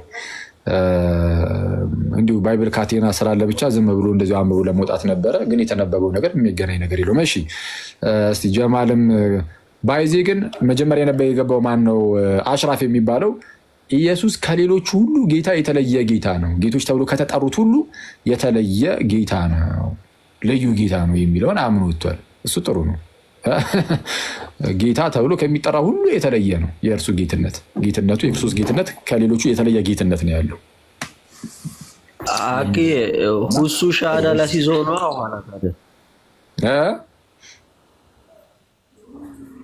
ሁሱ ሻዳ ሲዞ አላህ ኋላ ምን ችግር አለ? ኦኬ ወደ እስልምና የተመለሰ ተብሎ እሺ ጀማል እሺ አሁን ወንድሞቼ ያጡትን አባታዊ ማስረጃ ከአባቶች እንደዛ ብሎ የተረጎመ አንተ አለ ወይስ እንዴት ነው? አንተ የሚልህን ሰላም ለዚህ ቤት ይሁን። በመጀመሪያ የኔን ኮድ የግል ጥያቄ ነው ያለኝ። እዚህ ላይ ላወራ አልችልም። ጥያቄ የምትቀበሉ ከሆነ ማለት ነው። እሺ ከክርስቶስ አምላክነት ጋር በተያያዘ ከሆነ ቀጥል። እዛ ላይ ስለሆነ እያወራን ያለን። ኦኬ አመሰግናለሁ። ስለስገባችሁኝ አመሰግናለሁ። የኔ ጥያቄ ሉቃስ 1:31 ላይ እሱን እንድታብራራልኝና ሌላ ሁለተኛ አንድ ጥያቄ አለኝ ከሱ ውጭ ማለት ነው። ሉቃስ 1:31 ላይ ያለው እሺ ሉቃስ 1:31 ላይ ምን ይላል? መልአኩ መጥቶ ለማርያም እነሆ ትጸንሻለሽ፣ ወንድ ልጅ ትወልጃለሽ፣ ስሙንም ኢየሱስ ትይዋለሽ የተባለውን ማለት ነው። ምኑ ላብራራልህ? ይሄንን እንደምትጸንስ ልጅ እንደምትወልድ ድንግሊቱ ቅድስት ድንግል ስትሆን እንደምትጸንስ እንደምትወልድ መጥቶ ነገራት። አለቀ። ምንም ይብራራ ነገር እሳለሁ። ወይም ደግሞ ስፔሲፊካሊ ይህንን ቃል ለምን ተጠቀመ ምናምን የምትለው ነገር ካለ ይቻላል። ወንድ ልጅ ስለሚል ነው። ምናልባት በጾታ ጠራው ነው። ጥያቄ ላቅርብ። እሱ ላይ መሆኑን ከተረዳልኝ እዛ ላይ ያለኝን ጥያቄ ላቅርብ። እዛ ላይ ያለ ጥያቄ ምንድነው? ያ የሚወለደው ልጅ ኢየሱስ ነው አይደለም? ማለትም ዛሬ ላይ ኢየሱስ ክርስቶስ ጌታ አምላክ ተብሎ የሚመለከው ኢየሱስ ክርስቶስ ነው። ማርያም ትወልጃለሽ ትጸንሻለሽ የተባለችው ያ ወንድ ልጅ ነው የሚመለከው ዛሬ። እሺ ያ ተጸንሶ የተወለደው እርሱ ይመለካል፣ ጌታ ነው፣ አምላክ ነው። ምክንያቱም ያ የተወለደው ጌታ ልክ እንደኔና እንዳንተ የሆነ ሰዓት ላይ የተወለደ ብቻ ሳይሆን ከዘላለሙም ያለው እርሱ በስጋ ከእነርሱ መጥቶ ከእመቤታችን መጥቶ ነው ተጸንሶ። ልክ ቅዱስ ጳውሎስ በሮሜ መልእክቱ ምዕራፍ 9:5 ላይ ምን እንደሚለው አባቶች ለእነርሱ ናቸውና ይላል። ልክ አባቶች ለእነርሱ ናቸውና ክርስቶስም ደግሞ ከእነርሱ በስጋ መጣ ይላል። በስጋ ከእነርሱ መጣው ግን እርሱ ለዘላለም ከሁሉ በላይ ሆኖ የተባረከ አምላክ ነው። አሜን ይላል። እርሱም ለዘላለም ከሁሉ በላይ ሆኖ የተባረከ አምላክ ነው። ለዘላለም ከሁሉ በላይ ሆኖ የተባረከው አምላክ እርሱ በስጋ ከአባቶች መጣ፣ ከአይሁዳውያን መጣ።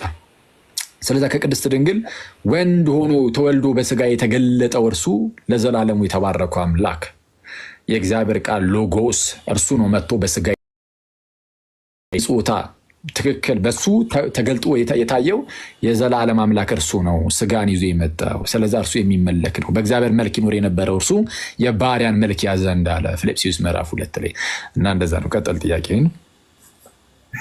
እሺ አመሰግናለሁ። ኪም ታደርግልኛለህ መሰለህ ያን ወንድ ልጅ ነው የምታመልኩት አይደለ? እናልከኝ ያን የተወለደውን ልጅ ነው ያን ወንድ ልጅ ነው የምታመልኩት አይደለ? ከዘላለሙም አምላክ የነበረውን ከዛ በኋላ ከእመቤታችን በስጋ የተወለደውን ከዘላለሙም አምላክ የነበረውን ከዛ ከእመቤታችን በስጋ የተወለደውን። ኦኬ እሺ ያ ሕፃን ልጅ ሊገርዙት ወሰደ ሲል ሉቃስ 2 ላይ ማለት ነው ተገርዟል አልተገረዘም? እሺ እዚህ ላይ ሁለት አይነት እይታ አለ። አንዳንዱ በስውር ተገርዟል የሚል አለ፣ አንዳንዱ ደግሞ ተገርዟል የሚልም አለ። ስለዚህ ሁለት አይነት እይታ ስላለ ከእይታዎች ውጭ የሆነ ቀጥታ ምንድነው አስተምህሮ የሆነ ነገር ላይ እስቲ ትኩረት እናድርግ። እሺ ጥያቄህን ቀጠለና ከዛ በኋላ መልሳለሁ። ኦኬ ይቅርታ አድርግልኝና ወንድማችን ጀማል አንዴ ከመቀጠል በፊት የክርስቶስ አምላክነት ላይ ነው ለመጠየቅ የገባው ይመስለኛል። ሞሮፍ ግን አሁን እየጠየቀ ያለው አይደለ ዲቪኒቲው ላይ ያተኮረ ነገር አይደለም። ኦፍ ኮርስ ቢጠይቅ ችግር የለውም፣ ግን አምላክነቱ ላይ አምላክ አይደለም ብለን የምታስብ ከሆነ እዛው ላይ ትኩረት ብታደርግ ወንድማችን ጀማል መልካም ነው። ጥያቄውን እዛ ላይ ሮቴት ብታደርግ። ኦኬ እሺ አመሰግናለሁ እድል ስለምትሰጡኝ። አዎ እኔ አምላክነቱን ላነሳ የፈለኩት ከዛ ጀምሬ ለማንሳት ስለፈለኩ ነው። እንግዲህ ስለ ቀድሞ ህልውናው ገና ልጠይቅህ አስቤያለሁ። ማለትም ሁለት ጥያቄ እንዳለኝ ነግሬሃለሁና የመጀመሪያውን ላስቀምጥ ብዬ ነውና ኢየሱስ ክርስቶስ እዚህ ጋር የተወለደው ሉቃስ 1:31 ላይ የተወለደው ሕፃን ልጅ አምላካችሁ ከሆነ ያም ልጅ ሊገረዝ ከተወሰደ ሁለት አይነት አመለካከት ወይም አስተምህሮ እንዳላችሁ እየነገርከኝ ነውና እሱንም እንዴት እንደምታብራራ። አስተምህሮ ሳይሆን እይታ ነው። አስተምህሮ አይባልም፣ እይታ ነው። ተገዝሯል የሚለው በቃ እሱ አለ በሁሉም ዘንድ የታመነ ነው። ግን ግዝረቱ እንደምን ያለ ነው የሚለው ላይ ግን የተለያየ እይታ ይሰጣል። ግዝረቱ እንደምን ያለ ነው? አንደኛው ስውር የሆነ ነው። እንደው ክሊርሊ እንደዚህ እንትን ያብሎ ደቀ ምናምን እንደዚህ አይነት ነገር ሳይሆን እንዲሁ ስውር ነው። አንዳንዱ ደግሞ እንደዛ ነው የሚልም ደግሞ አለ። ስለዚህ ይሄ እይታዎች ስላሉ እሱን ያዝ እናደርገውና ሌላ ጥያቄ ካለ እዚሁ ላይ ከዚህ ጋር ተያይዞ ምናምን ሌላ ጥያቄ ካለ መቀጠል ትችላለህ ማለት ነው። እሺ አመሰግናለሁ። ያው የሕፃን ልጅ እንደሚመለክና ያን እንደምታመልኩ ነግራችሁኛል። አመሰግናለሁ። ወደ ሁለተኛው ጥያቄ አሁን አንዴ እሺ፣ ወደ ሁለተኛው ጥያቄ ከመሄድ በፊት እኔም ደግሞ የምደግምልህ የሕፃን ልጅ ብለህ በጣም ኢንፈሳይዝ እያደረክ ያለው ሕፃን ልጅ የሚለው ላይ ነው። ቅድም እንደነገርኩ ግን ይህ ሕፃን ልጅ ተብሎ በስጋ ተወለደ የተባለው እርሱ ግን ከዘላለሙም የተባረከው አምላክ እርሱ ነው። በመጀመሪያ ቃል ነበረ፣ ቃልም በእግዚአብሔር ዘንድ ነበረ፣ ቃልም እግዚአብሔር ነበረ ተብሎ የተነገረለት ያ እግዚአብሔር ቃል መጥቶ በስጋ ተወለደ፣ በስጋ ተገለጠ። ስለዚህ አንተ ሕፃን ልጅ የምትሏ ላይ ያስክ እንጂ እርሱ ግን ከዘላለሙም የተባረከ አምላክ እርሱ ግን ከዘላለሙም ከሁሉ በላይ ሆኖ ለዘላለም የተባረከ አምላክ ነው። ከሁሉ በላይ ሆኖ ለዘላለም የተባረከ አምላክ ነው ብሎ ይናገራል። እና ይሄ ቅድመ ስጋዊ ያለውን ህልውና መርሳት የለብንም። ኖርማል ራንደም ሕፃን ልጅን አናመልክም እኮ የሆነ ራንደም ሕፃን ልጅን እኮ እያመለክን አይደለም። ከዘላለሙ አምላክ የነበረው እርሱ በስጋ ተገልጦ ተጸንሶ ተወልዶ መጥቶ እሱን ነው አሁን እያመለክን ያለ ነው። ራሱን ከዘላለም የነበረውን አምላክን ማለት ነው። እሺ ቀጥል። ኦኬ ማለት ይሄ ከዘላለም የነበረው የተባረከ አምላክ አንደኛ መባረክ ራሱ ሌላ ጥያቄ ያስነሳል። ማለት ባራኪና ተባራኪ ልዩነት ስላላቸው ግን እዚህ ጋር እኔ ፎከስ ያደረኩት ለምንድን ነው ካልከኝ የተባረከ ማለት በሆነ አካል ከዘላለሙም የተባረከ ማለት እኮ ብሩክ የሆነ ማለት ነው። ብሩክ የሆነ ማለት ነው። አይ ብሩክ የሆነ ማለትና የተባረከ ማለት የተለያዩ ዲፈረንስ አላቸው። እስቲ ቆይ አንዴ የተባረከና ብሩክ የተለያየ ነው። እስቲ በምንድን ነው አሁን ይሄንን በምን ማስረጃ ነው የምታሳየኝ? ይቅርታ እንዲንት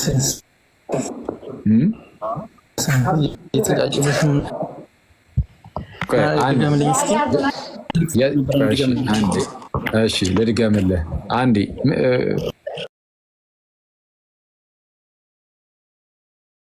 የተባረከ ነው ሲባል ብሩክ እንደሆነ የሚያሳይ ነው አልኩ። በቃ ብሩክ እንደሆነ የሚያሳይ ነው አልኩ። በቃ አሁን ምናልባት አሁን የቋንቋ ጉዳይ ከሆነ እስቲ የተባረከ ሲባል በእንግሊዘኛው ምንድነው? ብሩክ ሲባል ደግሞ በእንግሊዘኛ ምንድነው? እስቲ ምን ተብሎ ነው ምን ብሎ ቢተረጎምልህ ነው ልትቀበል የምትችለው? ብሌስድ ማለት ምን ማለት ነው?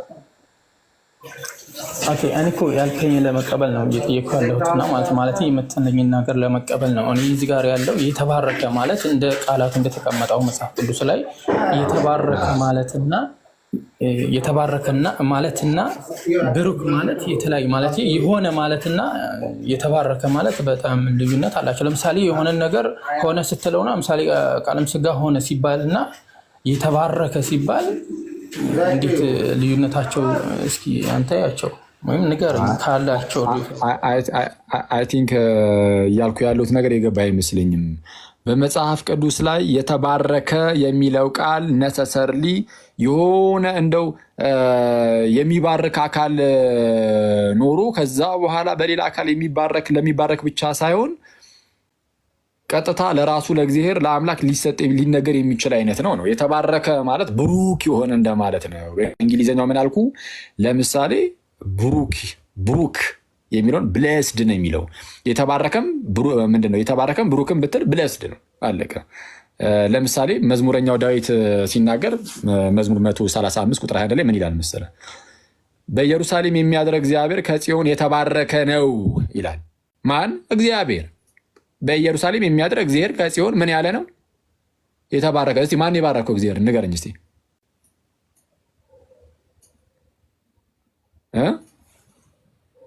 ጀማል ይቅርታ ትንሽ ጫጫታ ላይ ሆኜ ነው። እሺ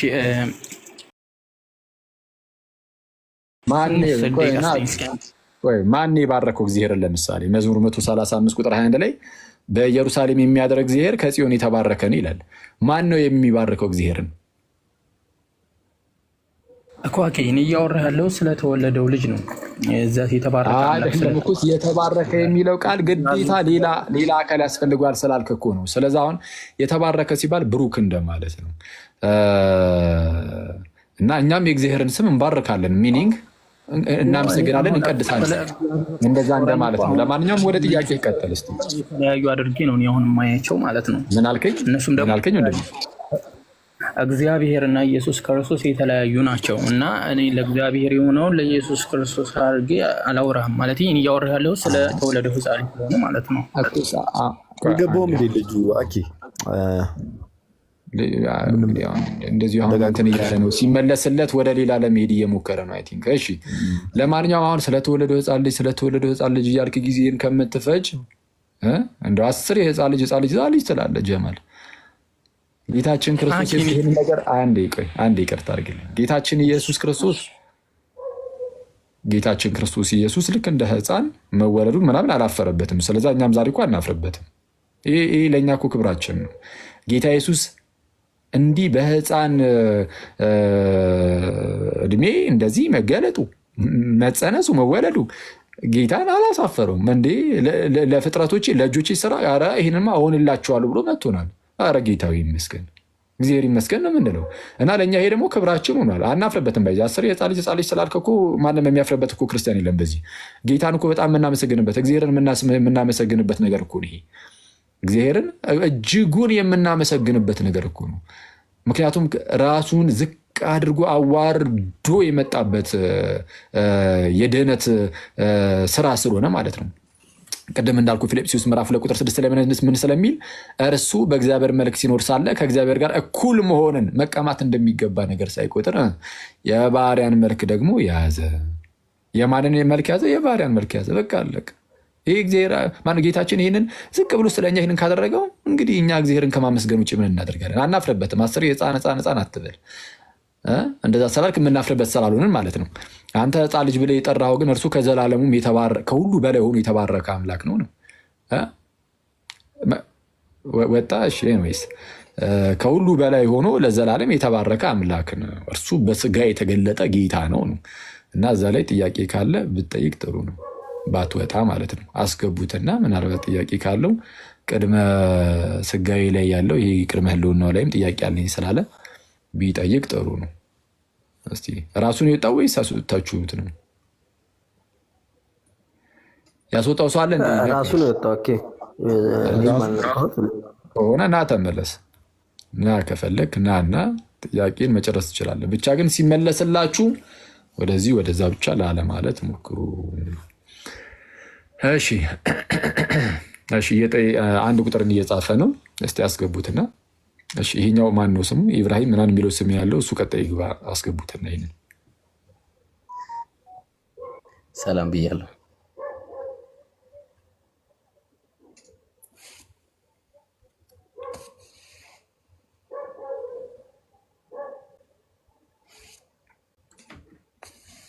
ግባ። ማን ነው? ጀማል ላክ። ጀማል ገስት ላክ።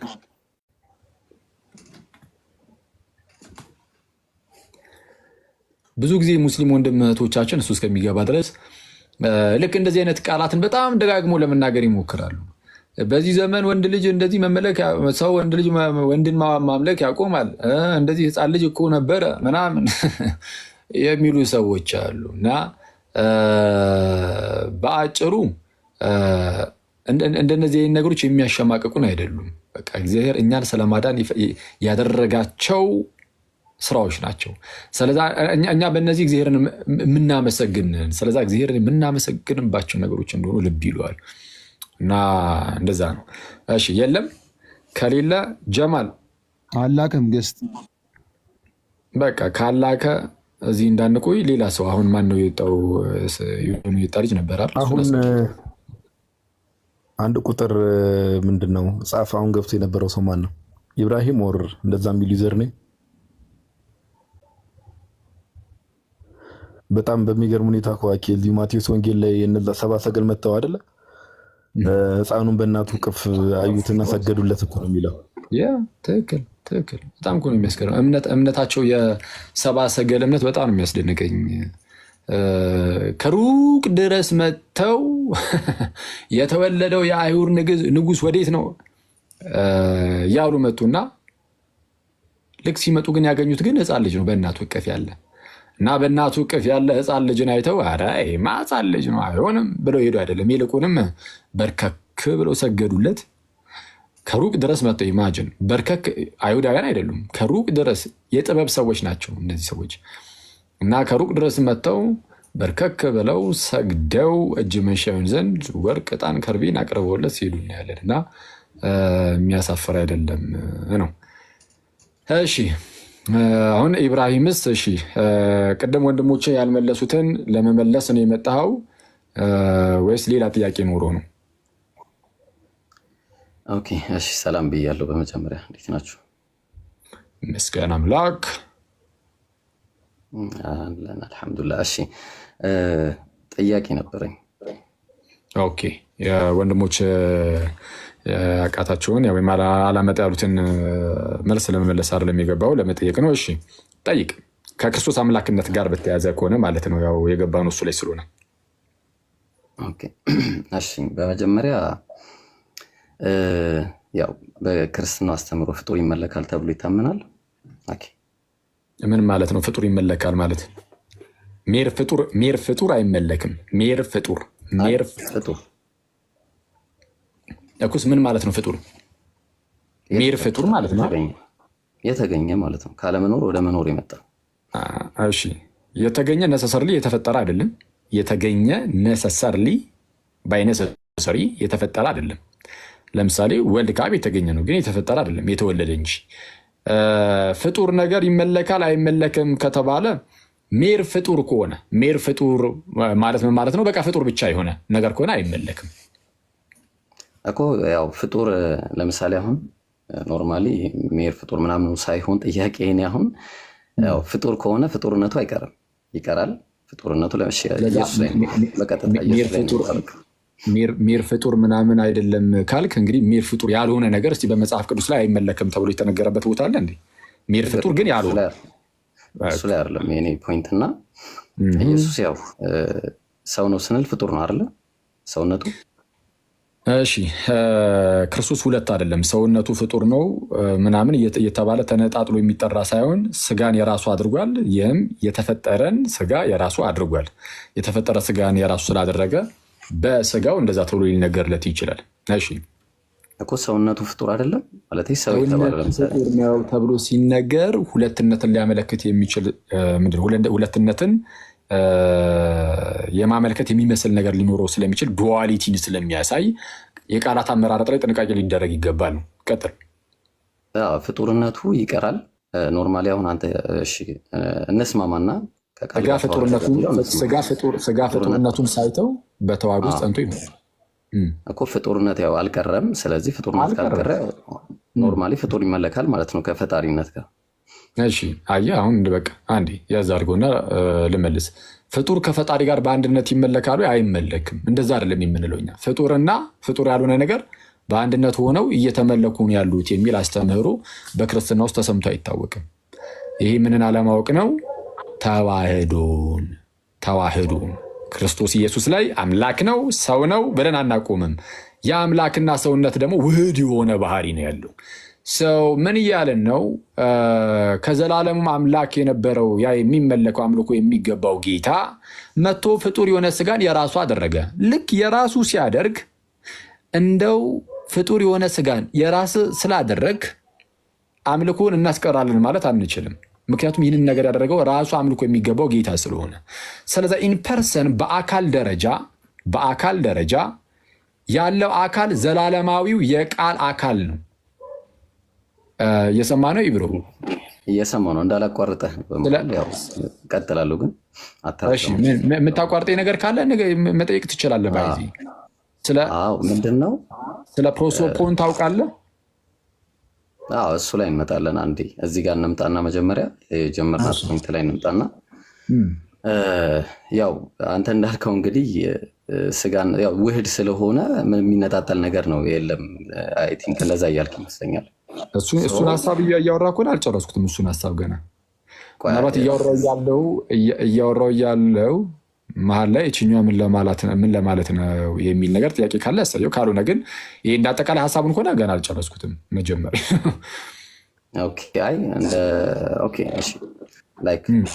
ባኬን ፎርዝ ብናደርገው ጥሩ ነው።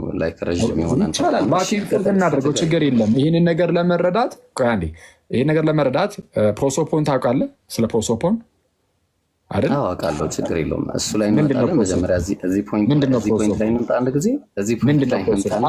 እዛው ላይ ነኝ። እሱን ለእሱ ላስረዳህ እኮ ነው። ሜታፊዚክሱን ላሳየህ ስለሆነ ፕሮሶፖን ምንድን ነው?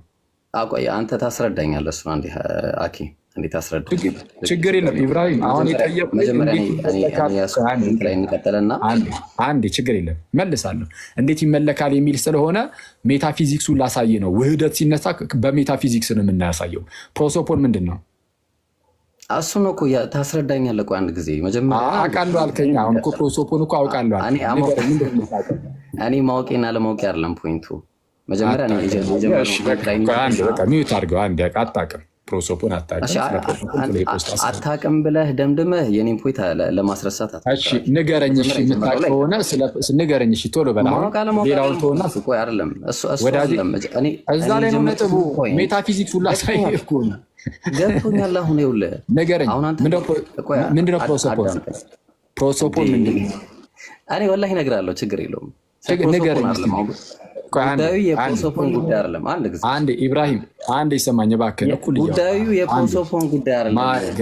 አንዴ እባክህን ኢብራሂም፣ የሚሰማ ከሆነ አንዴ።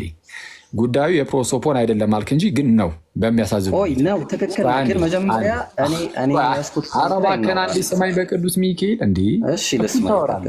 አሁን ደግሞ መለስ አድርገህ አዎ ስለሱ ነው አልክ። አሁን አንዴ ጉዳዩ ስለ ፕሮሶፖን አይደለም ትላለህ። ኧረ እባክህን ነው ሜታፊዚክሱን ሳታውቅ ተው አትሂድ ስልህ ደግሞ ነው ስለሱም ነው ደግሞ ብለህ መጣ። ቴዎሎጂካል ተርም ችግር የለውም። በቃ አታውቅም ምናምን ከምትለሽ ማንነት ማለት ነው። አንዴ ቆይና አንዴ ቆይ። በቃ ማንነት ነው። በቃ አንዴ ና ቆይ። በቃ የመጣው ለማንነት ነው። ዝም ብለህ ማንነት ብለህ የምታልፈው እኮ አይደለም። ና ቆይ አንዴ እኮ እሱ ነው። በቃ አታውቅም ማለት አይደለሽ። አሁን ያቀጥል ማንነት በቃ ምንድን ነው? ሱፖን ብለህ ግሪክኛ ስለተናገርክ እኮ አዲስ ነገር እኮ አይደለም። አረ በጌታ የምር እንደዛ አሁን ባልክበት አፍ እንዳትልበት አንድ ትልቅ ነገር እኮ አድርገህ ነው እኮ አሁን ትልቅ ነገር የማላውቀው ነገር አድርገህ አሁን እንቀጥልሽ። ታውቀዋለህ? እርግጠኛ ነህ? እሺ የምታውቀው ከሆነ ልጠይቅህ። አንዴ ቆይ ማንነት ነው አውቃለሁ ብለሃል። ማንነት ነው በቃ ጨረስን እኮ በቃ አሁን አትሸፍን። አሁን እንቀጥል። ኧረ እባክህን ጨረስን ትላለህ። መች ጨረስን አልኩህ እኔ። ዝም ብለህ ራስህ የመጣልህን ተናግረህ ከዛ በኋላ ጨረስን ትላለህ። ጌታ ኢየሱስ አንዴ ቆይ እሺ እንዳልኩ ሜታፊዚክሱን መረዳት ይጠይቃል። ሜታፊዚክሱን ማወቅ አለብን የለብንም? ይህን ነገር ለመረዳት እሱ ላይ እንስማማ። ሜታፊዚክሱን ለማወቅ እኔ የጠየኩትን ጥያቄ መረዳት ነው። አንዴ ቆይ ሜታፊዚክሱን መረዳት አለብን። በቃ አውራ ችግር የለውም። አንተ አውራና ባኬን ፎርዝ እናድርገው ስላልክ እኮ ነው። ባኬን ፎርዝ እናድርገው ስላልክ ፎርዝ ስናደርገው አንተ ብቻ አንዴ ስማኝ። አንዴ አይደለም እኔ ብቻ ላወራም። ይኸው እየጠየኩህ እኮ ነው። ሜታፊዚክሱን መረዳት አለብን የለብንም? እሺ እንረዳው፣ ችግር የለውም። ቀጥል ሂድ። መረዳት አለብን የለብንም? እንረዳው፣ ቀጥል ሂድ። እንረዳው አይደለም ይህን ነገር መረዳት ይጠይቃል አይጠይቅም ነው ጉዳዩን ለማወቅ ይጠይቃል። እሺ በቃ ይጠይቃል። እሺ ሜታፊዚክስ ታውቃለህ ምን እንደሆነ? ቀጥል ሂድ። ሂድ አላውቅም። ቀጥል አስረዳኝ። ሂድ አስረዳኝ። አሁን አላቅም ስላልክ የሚጎርልብህ ምንም ነገር የለም። በእኔ ፊትም አትቀልብኝም። እውነቱን ለመናገር ማለት አሁን እንደ ቴዎሎጂያን ስለማላይ ችግር የለም። ግን አትሊስት ግን የማናቃቸውን ነገሮች አናቅም። በዛው ሄደህ ትልቅ ነገር ለመስራት እንዳትሞክር። በቃ አንዴ ትልቅ ነገር ለመስራት እንዳትሞክር። አሁንም ቅድም እንደመለስኩልህ አሁን ልመልስልህ እችላለሁ። አሁን መጀመሪያ የፕሮሶፖንንም እኮ አልመለስከውም። ፕሮሶፖን ምን ማለት ነው? አንዴ ቆይ በዚህ በካልሲዶኒያን እና በነን ካልሲዶኒያን ክሪስቶሎጂ ላይ ፕሮሶፖን እና ሂፖስታሲስ እየተነሳ ሲነገር ስለምን እንደሚወራ ከአባቶች አንጻር ተርሞቹን እነዚህን ተርሞች ከምን አንጻር ተጠቀሟቸው የሚለውን በደንብ በማወቅ መረዳት ይጠይቃል። እና ማንነት ምንድን ነው? ራሱ ፕሮሶፖን ሲባል በክርስቶስ ውስጥ ያለው ፕሮሶፖን ምንድን ነው? ምንነትስ ምንድን ነው? ሂፖስታሲስ እና ፕሮሶፖን ልዩነቱ ምንድን ነው የሚለውን መረዳት ይጠይቃል። እና አሁን እሱ ላይ በቃ ጨርሰናል ብለ የዘጋው ዝም ብሎ እንደዚሁ ሲባረር ብቻ የሰማኸውን ነገር ነው። አሁን ይህንን ነገር ትልቅ ነገር እያደረግኩት ነው አይደለም? ታወራለህ አንዴ። እኔ ፐርሰናል አላደረግኩትም። አንዴ ቆይ ስማኝ። አላደረግኩትም። አንዴ ስማ። ኧረ እባክህን ስማ። አንዴ ጋዲ አንዴ ይቅርታ። እሺ ችግር የለም። ሜታፊዚክሱን መረዳት ይጠይቃል። ምንድነው ሜታፊዚክስ? የአንድ ህልውና ያለው ነገር ስለ ባህሪው፣ ስለ ምንነቱ፣ ስለ ማንነቱ የሚያጠና ነገር ነው። ኦኬ ጠቅለል ያለ ጀነራል የሆኑ ነገር ነው እና ሜታፊዚክሱን መረዳት ይጠይቃል። አሁን ክርስቶስ ላይ ስናይ ሁል ጊዜም እንዴት መሰላችሁ? ከዘለዓለምም የነበረ የቃል አካል አለ። ምን አይነት አካል? አካል ስንል ፕሮሶፖን ማለት ነው፣ ወይም ኢንዲቪጁዋል ማለት ነው። ኢንዲቪጁዋል ማለት ነው። ሰው ከዘለዓለም የነበረው ያ ኢንዲቪጁዋል የቃል አካል ማለት ነው። ስጋ ልክ ሲነሳ ያ ስጋ በቃል ዘላለማዊ አካል ላይ ነው ኢንዲቪጁዌት የሚያደርገው ያ ስጋ ማለት ነው። በማን ላይ ነው? በዘላለማዊ የቃል ኢንዲቪጁዋል ላይ ነው። ስለዚህ አሁን ፊት ለፊት ላይ ስታዩት ክርስቶስን በአካል ደረጃ ስታዩት ከዘላለም የነበረው ያ አካል ነው ስጋን ነስቶ በእርሱ ላይ ኢንዲቪጁዌት አድርጎት ተገልጦ የምናየው። ስለዛ ቅዱስ አትናቴዎስ ይመልሳል። አሁን ቅድም ኢብራሂም ለጠየቀው ጥያቄ አጌንስት ዲያሪየንስ መጽሐፉ ላይ ቅዱስ አትናቴዎስ ምን ይላል? ታዲያ ስጋውን ነጥለህ ስጋውን አላመልክም መለኮቱን አመልካለሁ ትላለህን? በፍጹም ሊሆን አይችልም ይላል። ስትለው ስጋውን የራሱ ያደረገው ራሱ መለኮት ነው። ስለዚህ የራሱ ያንን ስጋ የራሱ ካደረገ እንግዲያውስ አምልኮን ስታቀርብ ስጋን ዞር አድርግልኝና አመልካለሁ እያልክ ሳይሆን ቀጥታ ስጋን ለነሳው ለእርሱ ቀጥታ አምልኮን ታቀርባለህ ነው። ሰው በመለኮት በኩል ነው ያንን አምልኮ ስጋ ራሱ የተቀበለ ይሆን። በማን በኩል? በመለኮት በኩል፣ በተዋህዶ መለኮት በኩል እንዲያ ነው። ኦኬ እሺ ጥሩ። ያው ማብራሪያ ነው የሰጠኸው። ስለዚህ ማብራሪያ ሳይሆን እኔ ፊት ለፊት እንድናወራ ነው የፈለኩት። አሁንም ስቲል እንደዛ እንድናወራ ነው የምፈልገው። ችግር የለም እናውራ። በቃ ጥሩ። የኢየሱስ ስጋ ፍጡር ከሆነ ካመንክበት ያው ይመለካል ብለህ ደግሞ እንደገና ገልጸልናል። ላይክ ምንም ሳናፍርበት እናመልከዋለን እያልከኝ ነውና ምን ማለት ነው? የክርስቶስ ስጋ ይመለካል ማለት አይመለክም? የክርስቶስ ስጋ ሳይነጣጠል አይመለክም? አሁን የክርስቶስ ስጋ ሳይነጣጠል ስጋውና መለኮቱ ይመለካሉ ሁለቱ እያልን አይደለም። እንደዛ ካልን ንስጥሮሳዊነት ነው። አክቹዋሊ ንስጥሮሳውያን በዚህ ምንድነው ሁለት ያደርጋሉ። ከዛ አንፃር ንስጥሮሳዊ ነው። ማምለክ ላይ ግን ሊከፍሉ ይችላሉ።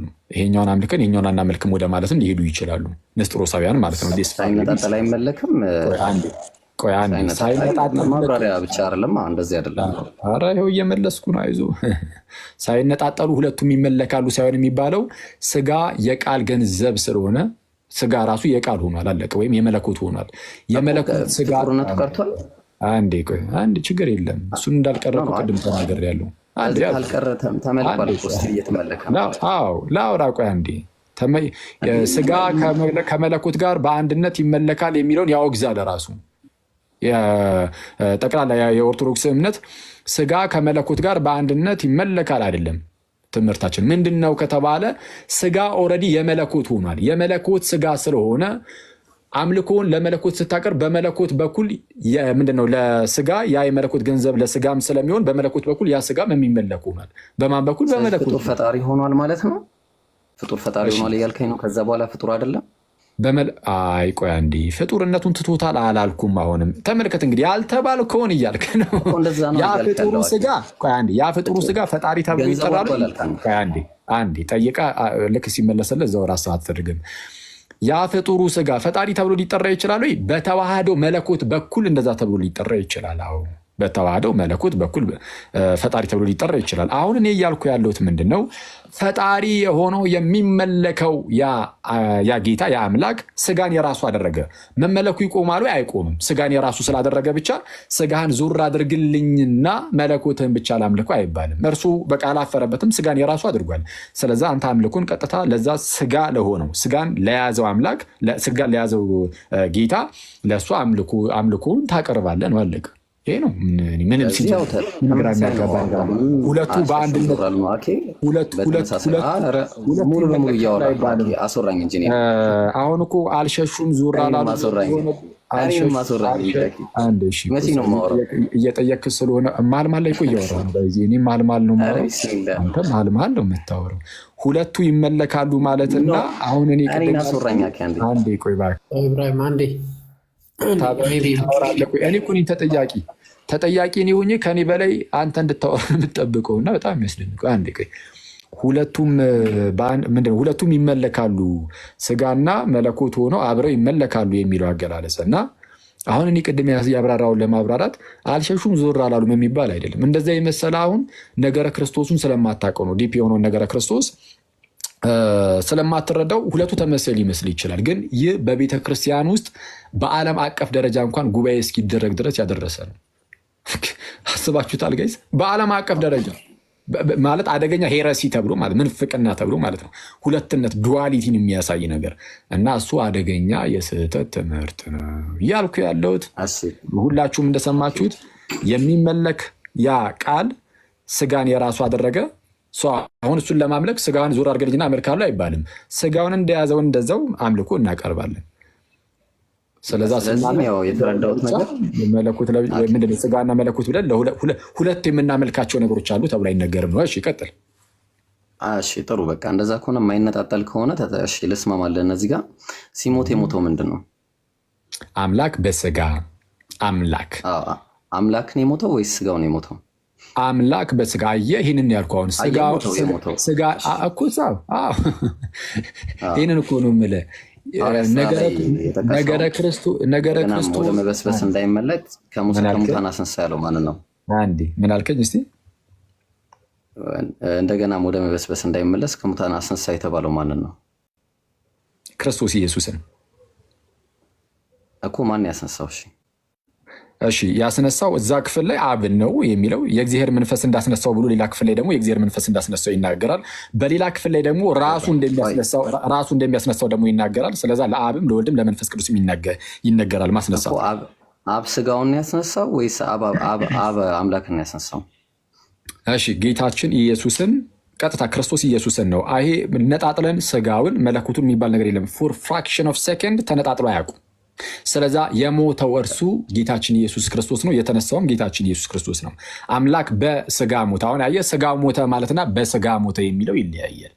በስጋ ሞተ በመንፈስ ግን ሕያው ሆነ እንዳለ አንደኛ ጴጥሮስ ምዕራፍ 3 ቁጥር 18 ላይ በስጋ ሞተ እንላለን እንጂ ስጋው ሞተ የሚባል ትምህርት የለም። ስጋው ሞተ የሚል መጽሐፍ ቅዱስ ላይ አለ?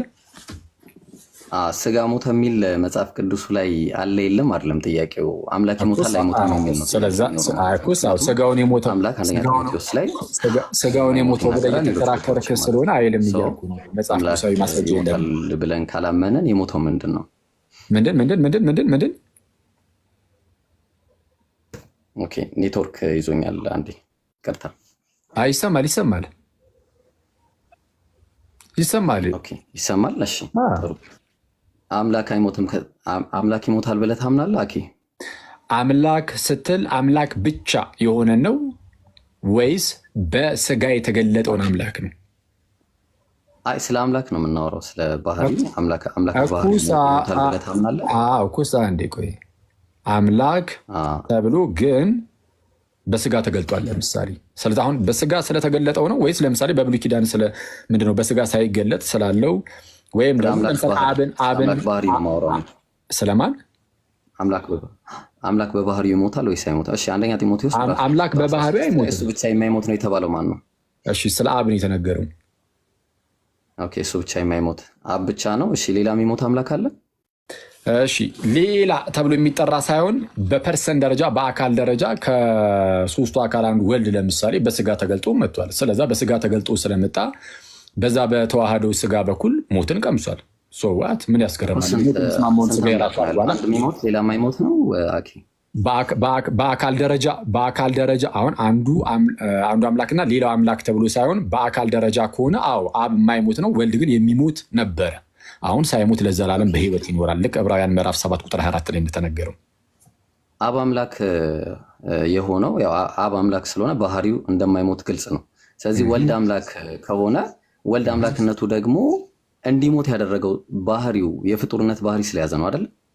ወልድ እንዲሞት ያደረገው ስጋን ስለያዘ ሞት የሚስማማውን ስጋ የራሱ ስላደረገ የሞተው ስጋ እንጂ ስቲል አምላክ አይደለም ማለት ነው። አምላክ በስጋ ሞተ የሚባል አንዴ ይህንን እኮ ነው የምልህ። እንግዲህ የሞተው ስጋ ነው አምላክ አልሞተም ስትል ንስጥሮሳዊ የሆነ ትምህርት እያስተማርክ ነው ወይም እያሰብክ ነው።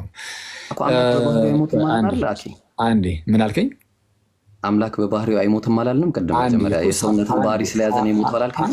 አንዴ በባህሪው የማይሞተው የአምላክ ምንን ያዛልን? እሺ እንደዚህ ላድርግልህ። ና ቆይ ለምን እኔ በመጽሐፍ ቅዱስ አላሳየንም? እንዴ ይቀለል አድርጊ በጌታ ስም። ፊልጵስዩስ ላይ ክፈት። ፊልጵስዩስ ምዕራፍ 2 አውቀዋለሁ። ቀጥል። ክፈትና አይ ቀጥል። ችግር የለውም ቀጥል። ሂድ አንብብ። አንተ አይደለ መረጃው የምታመጣው? ክፈቱለት። እሺ ይሁን ይክፈትለት። ኖ መረጃው ግን አይደለም። መረጃውን አንተ ነህ እያመጣህ ያለው። ቀጥል። እየተነበበ ይሻላል። ይሄ ዝም ብሎ መረጃውን አንተ ነህ ያመጣኸው። መረጃውን አልፋ ክርክር እንዳይሆን ችግር ይከፈትልህ ነው። ኦኬ አላነበብንም። ኖ አይ ክፈትና አንብብና አስረዳ። ኖርማል። እኔም እኮ እስካሁን ድረስ እየተናገርኩ ነው እያወራሁ ያለሁት መረጃዬ። ችግር የለውም። ፊልጵስዩስ ምዕራፍ 2 ቁጥር 6 አውጡ። እሺ በክርስቶስ ኢየሱስ የነበረ የሐሳብ በእናንተ ዘንድ ደግሞ ይሁን ይልና እርሱ ይላል። እርሱ የተባለው ማነው እዚህ ጋር? ኢየሱስ። በጣም ጥሩ። በእግዚአብሔር መልክ ሲኖር ሳለ ከእግዚአብሔር ጋር እኩል መሆንን ወይም መተካከልን መቀማት እንደሚገባ ነገር አልቆጠረውም ይላል። ከእግዚአብሔር ጋር ምን ማለትን ይላል? በመጀመሪያ ከእግዚአብሔር ጋር ከሚለው በፊት በእግዚአብሔር መልክ ሲኖር ሳለ የሚለውን እንቀጥል ይቻላል። እሺ በእግዚአብሔር መልክ ሲኖር ሳለ በእግዚአብሔር መልክ ሲኖር ሳለ ነው የሚለው ወይስ እግዚአብሔር ሆኖ ሳለ ነው የሚለው? በእግዚአብሔር መልክ ሲኖር ሳለ ሁለት መልኮችን የሚያስቀምጠው የእግዚአብሔር መልክና የባሪያ እግዚአብሔር አይደለም ማለት ነው ባጭሩ። ስለዚህ እግዚአብሔር ሳይሆን በእግዚአብሔር መልክ ሲኖር ሳለ ነው የሚለው። ላሳየ ነው። ከታች ለምሳሌ የባሪያን መልክ ያዘ ይላል። ስለዚህ የባሪያን መልክ ያዘ እንጂ ባሪያ የሚለው ቃል ለእሱ አይስማማም ትላለህ? እዚህ ጋር እንመለሳ። መጀመሪያ የሚቀድመው ላይ እንቀመጥ። በእግዚአብሔር መልክ ሲኖር ሳለ ነው የሚለው ወይስ እግዚአብሔር ነው የሚለው? ችግር የለም። እሱን ላስረዳ ነው። ሌላ ቦታ እኮ ሄደልህ እኮ አይደለም። እዚሁ ጋር ነው አሁን የጠቀስኩት እኮ እዚሁ ጋር መጀመሪያ ላይ በእግዚአብሔር መልክ ሲኖር ሳለ የሚለውን እኔና ከዛ በኋላ ሌላ ቦታ አልሄድኩም። ኢብራሂም አንዴ ቆይ ስማ፣ ሌላ ቦታ ሄድኩ መስሎሃል? ሌላ ቦታ ሄድኩ መስሎህ? እዛው ነው የጠቀስኩልህ። ኢሚዲየት ቀጣይ ጠቅስ ሁለት እዛው ነኝ እኮ የትም አልሄድኩም። መጀመሪያ ቀደም የሚለውን እንያዘው። አንዴ ይሰማል የማወራው ወይስ? በደንብ ይሰማኛል። በደንብ እየሰማሁ ነው። እሺ ሌላውም ሰው ደግሞ እንደልክ እንደዚሁ እንዲሰማ አንተ አንድ ጸጥ በልና እኔ ላውራ። ከዛ አንተ ስታወራ ደግሞ እኔ ዝም እያልኩኝ አንተ አሁን እንደዚህ የማውራት ብቃት ባኪንግ ፎርዝ ነው የያዝነው። ባኪንግ ፎርዝ አሁን አንተ ሲይዘህ መተህ ባኪንግ ፎርዝ ላይ ማስረጃ ምናምን አትበለም። ማስረጃማ ግድ ነው። ያለ ማስረጃ እኛ እናወራማ። አትግቡ ኢብራሂም ያለ ማስረጃ ስለማናወራ ነው እኛ እዚህ። አንዴ ተረጋጋ። እኔም ያለ ማስረጃ አላወራሁም እስካሁን። እሺ እንዲህ ይላል። ማስረጃ ይዤ ነው። አይ ምንም ማስረጃ ተው፣ ችግር የለም። አሁን እንትን በዚህ ማስረጃ ይዤ ነው ያወራሁት። አይ ምንም ማስረጃ ሙሉ በሙሉ ተስፋራ ግን ችግር የለም። ቆይ አንዴ ቆይ፣ በደንብ አቅርቤያለሁ። አንድ ማስረጃ ያልጠቀስኩትን አንድ ነገር ነገርኝ። ስጋ ሞተ የሚል ጥቅስ ስጠኝ። ስጋ ሞተ። የሞተው ምንድን ነው? የሞተው ምንድን ነው? ጥቅስ ማስረጃ ያለ ማስረጃ አላወራውም ስላልክ አንተ የምታወራው ስለሆነ አምላክ በምንድን ነው ሞተ የሚለው መጽሐፉ? አምላክ በምን ሞተ ይላል? አየህ አሁን አንዴ በምን ይቅርታ አምላክ አለ ራሴ አግዥህ ማለት ነው። ኢየሱስ በምን ሞተ ይላል? ኢየሱስ በምን ሞተ ይላል? እኔ እየጠየኩ ያለሁት ስጋ ሞተ የሚል ነው። ስጋ ሞተ የሚል ጥቅስ ገባኝ። ስጋ ሞተ መሆኑን እኮ ላሳየህ እኮ ነው። ስጋ ሞተ መሆኑን ላሳየህ እኮ ስጋ ሞተ መሆኑን አንተ የጠቀስከውን ጥቅስ እኮ እያመጣልህ ያለው ማስረጃ ስጠን። ይኸው ይፈትልህ ይሁን እኮ። ቆይ ችግር የለውም። ቆይ ተረጋጋ። ችግር የለውም ሳይሆን ጥቅስ ስትያዝ ወዲህ አትበል። ኧረ ምንም ያስኬድ ነገር የለም። በቃ አምላክ በምን ሞተ ማለት ነው? ኢየሱስ በምን ሞተ ነው የሚለው። አሁን አምላክ አልሞተም ስጋ ነው የሞተው የሚል ቴዎሎጂን እየመሰረትክ ስለሆነ ነገረ ክርስቶስ ላይ ስጋ ሞተ የሚልበትን ጥቅሱን ስጠን እኮ። በምንድን ነው የሞተው? በምን ሞተ ይላል? ኧረ እኛ እየጠበቅን ነው ወዳጄ። ጥቅስ ስጠን እባክህ። አንተ የጠቀስከው አሁን ወደ ፊልጵስዩስ እንመለሳለን። እስካሁን ጠብቀናል። ምንም ማስረጃ እንመለስና እሺ ቁጥር 6 ላይ እንዲህ ይላል፣ እርሱ በእግዚአብሔር መልክ ሲኖር አንደኛ ጴጥሮስ ምዕራፍ 3 ቁጥር 18 ላይ ኧረ እባክህን አንዴ በቃ ልሰጥህ ነው። በቃ ለምን ልታመጣ አልቻልክም? አሁን እሺ ተላከልህ ጥቅሱ። ከተላከልህ ክፈትለት። ስንት ላይ ክፈትልህ እስቲ? እሺ ለማንኛውም በአጭሩ በመጽሐፍ ቅዱሳችን ላይ ስለ ክርስቶስ ሲነገር ስጋ ሞተ አይልም፣ በስጋ ነው የሚለው። በሚል የምትለው ቃል ምንን ታመለክታለች? አምላክን ውጭ እንዳታደርግ ያደርጋል ራሱ። ኦኬ በስጋ ሞተ ይላል እንጂ አንተ እንዳልከው ስጋው ሞተ አምላክ አልሞተም። አይ እንደዛ አይደለም። በቃ አምላክ በስጋ በተዋሃደው ስጋ በያዘው ስጋ ክርስቶስ ሞቷል በስጋ ስጋው ብቻ ሞተ ተብሎ አይጠራም።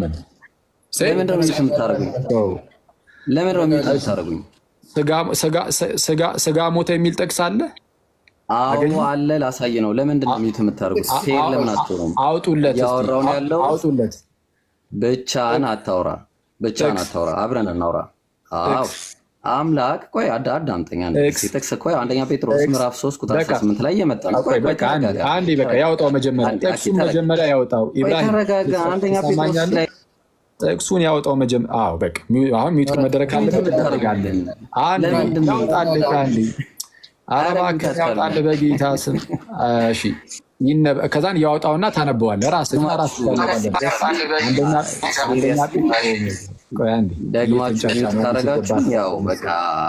አንደኛ ጴጥሮስ ምዕራፍ 3 ቁጥር 18 ላይ አሁን አንብቡ። ቁጥር 18 መጀመሪያ ጥቀስ። መጀመሪያ አንብቡ። ቁጥር 18 የጠቀስከው ማስረጃ አንብበው። በቃ እኮ ላነብልህ እኮ ነው። ሚዩት ማንም አያደርግህም። ቀጥል። ከዚህ በኋላ ካረጋችሁ ማውራት አልፈለጋችሁም። እሺ ኖ ቆይ አንዴ። ሚዩት ካደረግን ከአንተ ጋር ማውራት አልፈለግንም ብቻ አይደለም። እንደዛ ከተጠየቀው ውጭ ክርስቶስ ደግሞ ከተጠየቀው ምን አይሰማም መረጃ አንተ ከጠየቀው ውጭ የምታወራም ከሆነ ማውራት አልፈለግም ማለት ነው ብለን አንተ ነህ ማውራት ያልፈለግከው። ከአሁን በኋላ ኮምፕሌን እንዳደረግ ትልቅ ሆነሃል። ክፉ ነገር እንዳትናገር ቀጥል። እሺ ጥቅስ ስጠውና ነገር እስካሁን አልተናገርኩም። እሱ ነው ሞክ ሲያደርግ የነበረው። እንደውም ኧረ ምንም ሞክ አላደርግም። አሁን ስጋ ሞተ የሚልበትን ጥቅስ ስጠን። ቆይ ልሰጠህ እኮ ነው አንዴ። ይኸውልህ ምን አለ መሰለህ፣ ክርስቶስ ደግሞ ወደ እግዚአብሔር እንዲያቀርበን እርሱ ጻድቅ ሆኖ ስለ አመፀኞች አንድ ጊዜ በኃጢአት ምክንያት ሞቷልና በስጋ ሞተ በመንፈስ ግን ሕያው ሆነ ይላል። አንዴ አሁን ደግሞ ስጋ ሞተ የሚለውን አሳየን። አንዴ ኧረ እባክህ አንዴ ጥቅሱና ጥቅስ ማስረጃ አለኝ ብለህ የለ አስወራኝ። አንዴ አስወራኝ። እኔማ እያስወራሁ እኮ ነው። አሁን ደግሞ ማስረጃ ላስረዳ እኮ ነው። ማብራሪያ አንተ ከራስህ ማብራሪያ ልትሰጥ ነው እንዴ?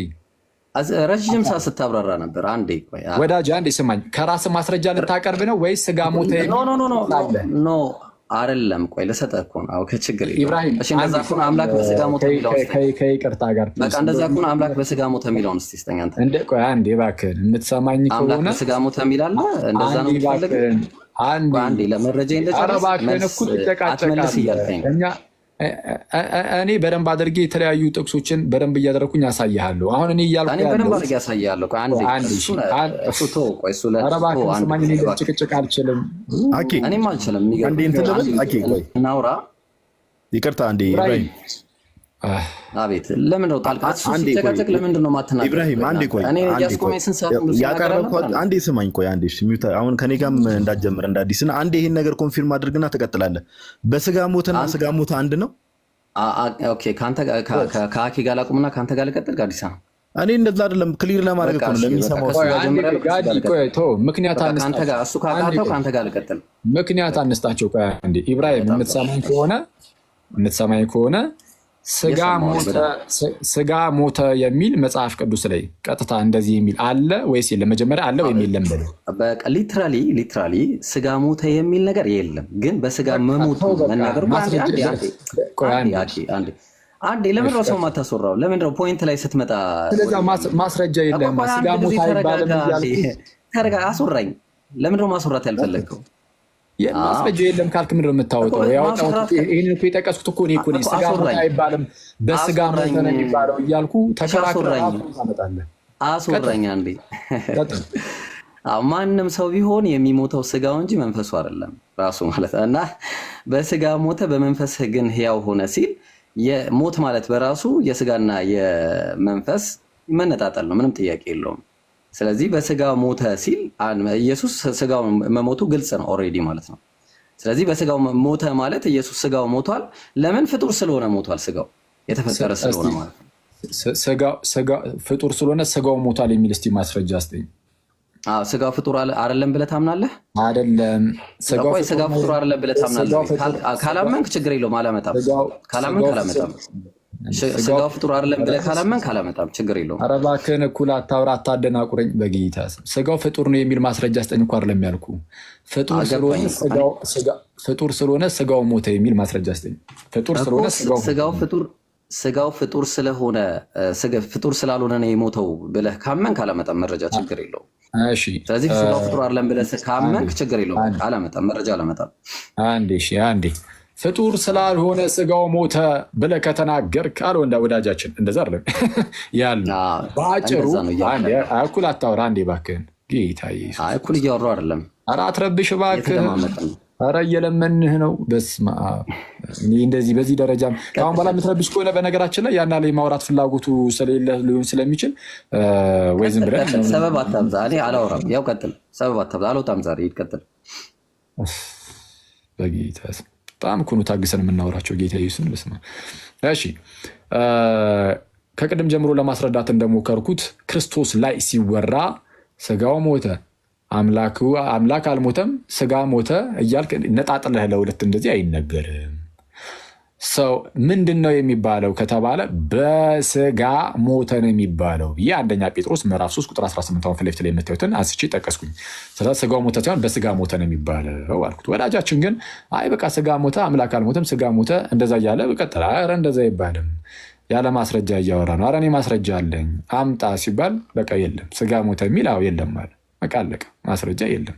ታዲያ ምንድን ነው ሲባል አይ በቃ በስጋ ሞተ የሚል አለ። በቃ በስጋ ሞተ ይላል። ነገረ ክርስቶስን መረዳት ይጠይቃል። ዝም ብለን እንደመጣልን እንዲሁ ዝም ብሎ የምንጎርፍበት የምንፈስበት አይደለም።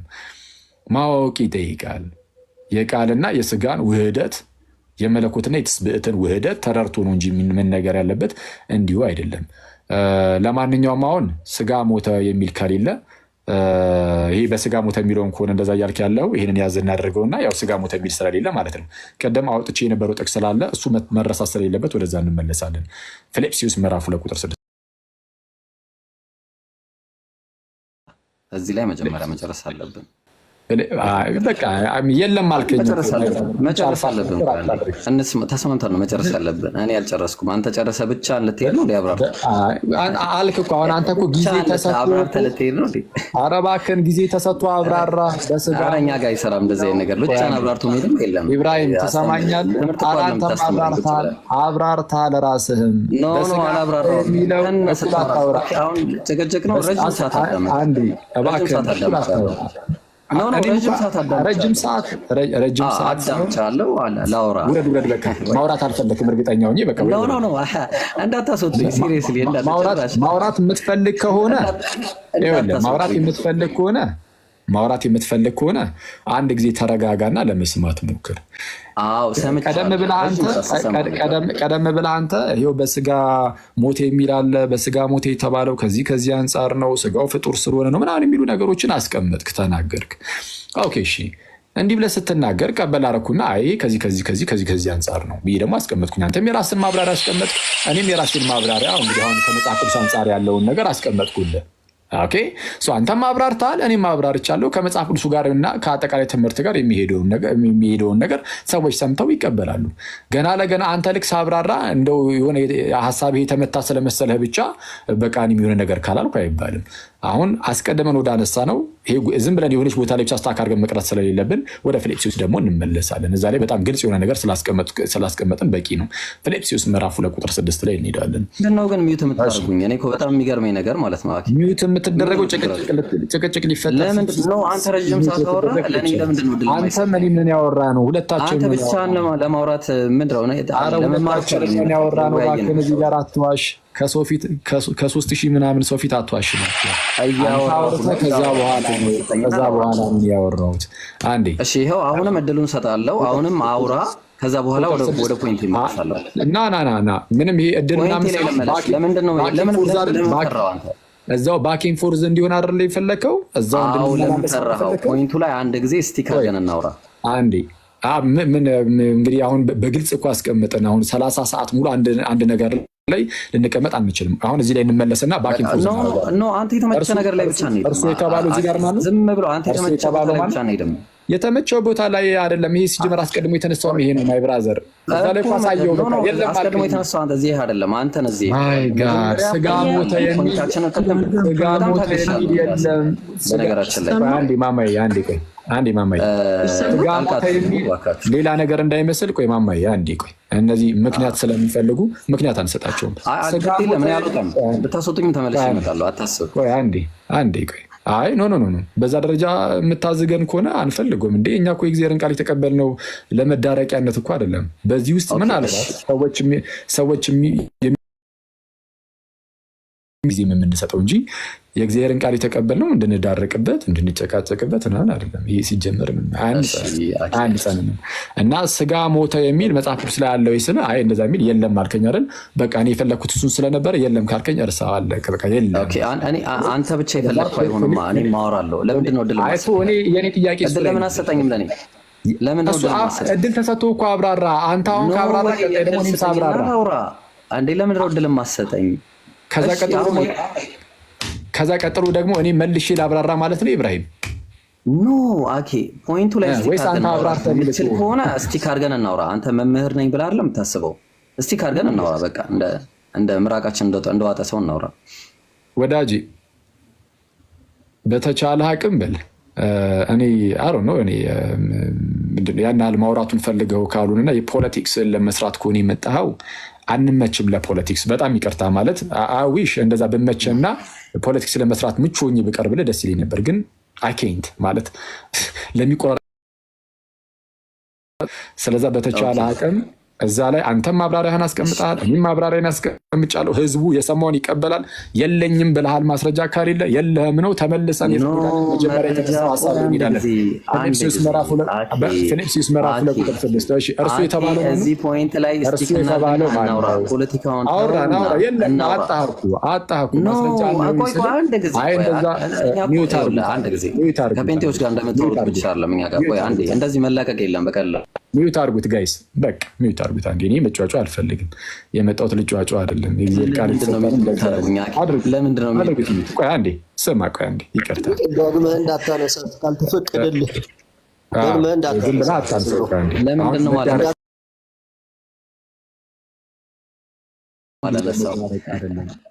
ቆይ አንዴ እባክህን ወዳጄ ማውራት የምትችል ከሆነ ተረጋጋ ማለት ማውራት የምትችል ሰው ነኝ እንዳላውራ ያረከኛለሁ አንተ በጌታ በኢየሱስ እንዴት ነው የምታወሩት ከእንደነዚህ አይነት ሰዎች ጋር ግን አረ እኔ በጌታ እስልምና ላይ የምትሰሩ ክርስቲያኖች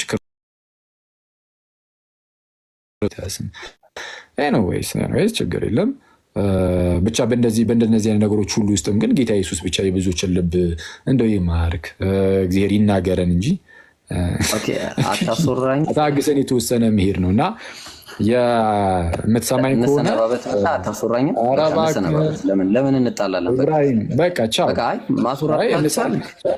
መብት ነው በቃ እንሰነባበት ካልክና በሰላም ማውራት የማትችል ከሆነ መብት ነው እንደፈለክ ቻው እሺ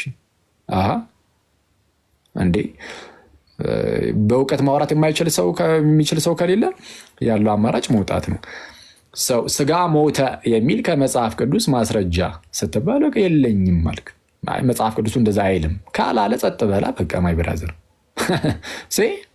አይ መጽሐፍ ቅዱሱ እንደዛ አይልም አልከኝ አይደል ስጋ ሞተ አይደለም የሚለው በቃ ካላለ አላለ ምን ሲጀመር ምን አታገለንስ የሚያታግል ነገር የለም በስጋ ሞተ የሚለው ይለያል ለምን ይለያል ካልን በመለኮትና በትስብዕት መካከል ያለውን ግንኙነትን የምትለዋ ታጠናክራለች ውህደትን ማለት ነው ተዋህዶን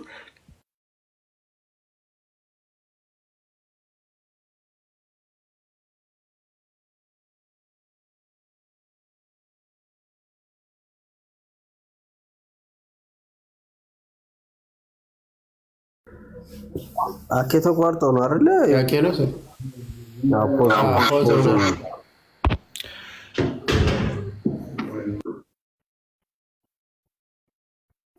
ወጥቷል በቃ ማማዬ እስከሚመለስ ቀጥሉ መኩን ዮባ ማማዬ ምናምን ኤርሚ እስከሚመለስ አኬ ወጥቷል ያስገቡት ሳቡት ወጥቶ ነው ተመልሷል ነው እንዴ አኬ እየተጠየቀ ነው ወይስ እንትን የተያዘው ውይይት ነው የተያዘው ሁለት ፖይንት ተነስቶ ከሁለት ሳይድ አይ ጥያቄ ነበረ ወይ ጠያቂ ከሆነ እኮ መልስ እኮ ነው የሚጠበቀው እንጂ አትሊስት ተጠቅስና እዚህ ጋር እንደዚህ ይላል ስለዚህ ይሄ እንዴት ነው የሚገለጸው ብሎ ይጠየቃል እንጂ የትኛው እምነት ነው እኛ ሄደን ሰው ጋር እንጠይቃለን እኮ ስንጠይቅ ከራሳችን ማብራሪያ ይዘን ነው እንደምንጠይቀው መጽሐፍ ቅዱስ እንደዚህ ይላል በስጋ ይላል ስለዚህ በስጋ የሚለው ከምን አንፃር ይታያል ይባላል እንጂ አይ በስጋ የሚለው ስጋ ነው እኔ ምንድነው ኩሱ ተፍሲር ከኪሱ ምናምን የሚባል ነገር አለ ከኪሱ ምናምን የሚባል ነገር አለ ማለት ከኪስ እኮ አይደለም የሚተረጉም ቃሉ ካለ ይሄ ቃል እንደዚህ ይላል ስለዚህ ይሄንን አባቶች በምን መንገድ ፈተውታል ከአባት እንደዚህ ተብሏል ቅዱስ ጳውሎስ እንደዚህ ብሏል መጽሐፍ ቅዱስ የጻፉትን ሰዎች እንደዚህ ብለዋል መጽሐፍ ቅዱስ ላይ እንደዚህ ተገልጿል ተብሎ ከዛ በኋላ መልስ የምታዩ ሰዎች አላችሁ እኔ አኬ ለምን ይሄ ሁሉ ሰዓት ራሱ እንደተዳረቀ እግዚአብሔር ትዕግስቱ እንዴት እንደሰጠው አላውቅም ጥያቄ ከጠየቅ ዝም ብለህ መልስ ትሰማለህ አለቀ ከዛ ጥያቄ ካለ ከዚህ ጥቅስ አንጻር ይሄ እንዴት ይሆናል እንጂ እኔ የምረዳው በዚህ መንገድ ነው ለአንተ መረዳት አኬ መልስ አይሰጥህም እሱ መረዳትህን ኪስ ውስጥ አድርጓል የመጨረሻው ቀን እንገናኛለን የአንተ አምላክ ከክርስቶስ ቁጣ ያድን እንደሆነ እናያለን ያኔ ይመቻችሁ ለምን አኬ ይቀጥል። እሺ ሰዎቻችን ያችኛው ስልክ ይዘጋችና በዚህ ገባው ማለት ነው። እሺ በአጭሩ በቃ የተነሳው ነገር ክርስቶስ ላይ ምንድነው ነገረ ክርስቶስ እንደዚህ ዝም ብሎ ሰዎች ማንኛውም ሰው እየተነሳ እንደዚህ ዝም ብሎ የሚያወራው አይደለም። እስልምና ላይ ብዙ ሰዎች ሲጀምር ነገረ ክርስቶስን አይረዱትም። ሜታፊዚክስ ምን እንደሆነ የማያውቅ አንድ ሰው ተነስቶ በቃ ሜታፊዚክሱን ሳያስበው ሜታፊዚክስ ምን እንደሆነ አያውቅም፣ ግን ሜታፊዚክስ የሆኑ ጉዳዮች ላይ ገብቶ በጣም ለመተንተን ለመሞከር ሲሞክር እናያለን አንዳንድ ሰው እና አንደኛ ሜታፊዚክስ ምን እንደሆነ ራሱ ገና ጨራሹ አላውቅም ነው ያለው ወዳጃችን። እሺ ስጋ ሞተ የሚል ነገርን ሲያስቀምጥ ስጋ ሞተ ሳይሆን በስጋ ሞተ የሚለው ነው የሚገልጸው የሚል ነገርን አስቀምጥን። በስጋ ሞተ ነው የሚለው ነው የሚገልጸው። አዎ እንጂ ስጋ ሞተ የሚለው አይደለም። ክርስቶስ ላይ ማለት ነው። ክርስቶስ ላይ ከተዋህዶ በኋላ የሚገልጸው ይሄኛው ነው። የሚለው ተዋህዶን ያጸናል። ኦኬ አረ ማስረጃ አለኝ እኔ ያለ ማስረጃ አላወራም አለ። አረ ስጋ ሞተ የሚል አላ ማስረጃ አምጣ። ጸጥ። ጥቅስ የለም፣ ጥቅስ የለም፣ ጥቅስ የለም። መጨረሻ ላይ አለኝ በቃ ይሻል ሲባል ራሴ የጠቀስኩትን ጥቅስ አንደኛ ጴጥሮስ ምዕራፍ 3 ቁጥር 18 ላይ እዛ ላይ ስጋ ሞተ ይላል ወይስ በስጋ ሞተ? በስጋ ሞተ። ስጋ ሞተ አይደለም፣ በስጋ በስጋ ሞተ እንጂ ስጋ ሞተ አይደለም። በስጋ ሞተ፣ በመንፈስ ግን ሕያው ሆነ። ስለዛ ስጋ ሞተ የሚል ታሪክ ታመጣ አለ ስለው መጨረሻ ላይ ሲጨንቀው በቃ ምክንያቱም ያለ ማስረጃ ስለማናወራ አወጣ ጥቅስ ሲባል ስለነበረ ሊያወጣ ስላልቻለ ምንድን ያደረገው ወዳጃችን በቃ መጽሐፍ ቅዱስ ላይማ ስጋው ሞተ የሚል የለም አለ። ስጋ ሞተ የሚል የለም። እንግዲህ ያው ራሱን ያለው እኔ አይደለሁም ራሱ ወዳጃችንም ያው እኔ አስቀድሜ ብዬ ነበር፣ ግን አሁን ከኔ ሀሳብ ጋር አላይን አድርጎ እኔ ከተናገርኩት ጋር ማለት ነው ስጋ ሞተ የሚል የለም። ከሌለ በቃ ትዋለቅ። ይሄ ርዕስ አስፈላጊ አይደለም። እሱ ነበር ማስረጃ አምጣልኝ ያልኩ። ያ እሱ ራሱ ይሄ ስጋ ሞተ የሚለው ከሌለ በቃ ምንም ይሄ ጉንጭ አልፋ ክርክር ብቻ ነው የሚሆነው። ስለዚህ ጉንጭ አልፋ ክርክር ስለማያስፈልግ ወዴት እንመለሳለን? አስቀድመን ወደ ተነሳንበት ወደ ፊልጵስዩስ ምዕራፍ 2 ቁጥር 6 ተመለስ። ተመልከቱ ፊልጵስዩስ ምዕራፍ 2 ቁጥር 6 ላይ እሺ እርሱ በእግዚአብሔር መልክ ሲኖር ሳለ እርሱ የተባለው ጌታችን ኢየሱስ ነው። በእግዚአብሔር መልክ ሲኖር ሳለ ከእግዚአብሔር ጋር መተካከልን መቀማት እንደሚገባ ነገር አልቆጠረም፣ ወይም መቀማት እንደሚገባ ነገር አልቆጠረም ይላል። እሺ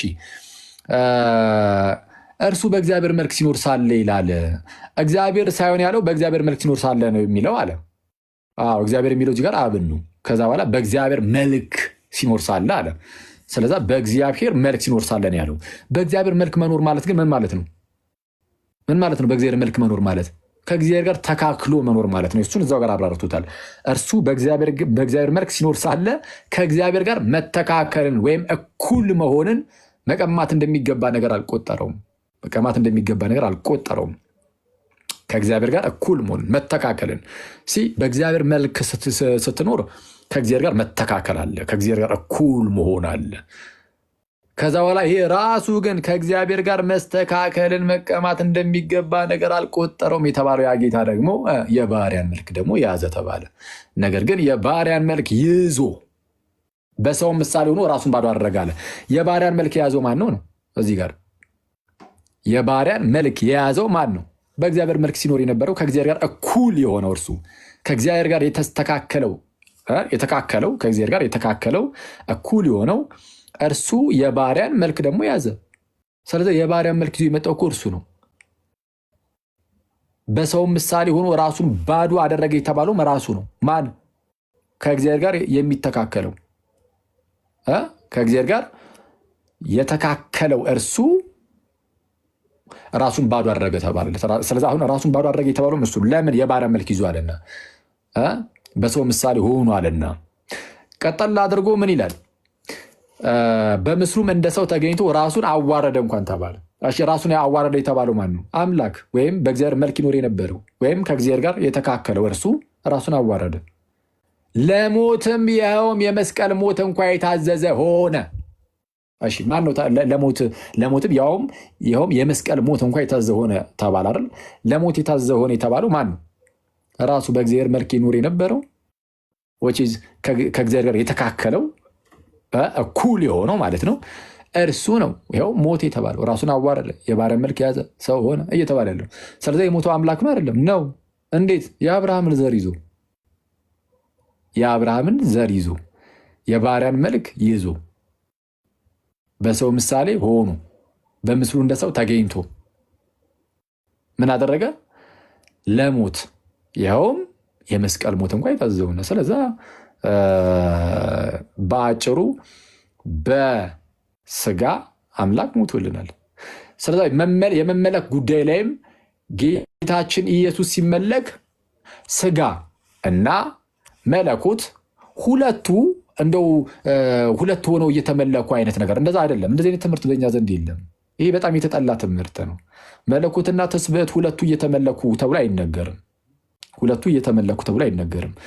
የሚመለክ አንድ አምላክ አለን፣ የአንድ ጌታ አለን። የአንዱ ጌታ ስጋን ይዞ መጣ። ስጋን ልክ ሲነሳ እሱ ካላፈረበት ስጋውን ማለት ነው ካላፈረበት አንተ ማንህና ነው ስጋን ዙር አድርግና ከዛ በኋላ እሰግድልሃለሁ፣ ስጋህን ዙር አድርግና ከዛ በኋላ አመልካለሁ የምትለው ነው። የቅዱስ አትናቴዎስ ማብራሪያ ይህንን ነው የሚያሳየው።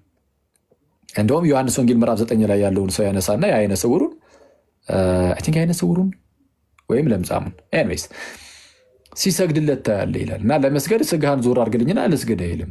ስለዛ ምንድነው በክርስቶስ ፊት አምልኮን ስናቀርብ ለአምላክ አምልኮን እናቀርባለን። ያ አምላክ ግን ስጋን ስለያዘ በዛ ምንድነው ስጋ ራሱ በተዋህደው መለኮት በኩል የሚመለክ ሆነ። በተዋህደው መለኮት በኩል የሚመለክ ሆነ።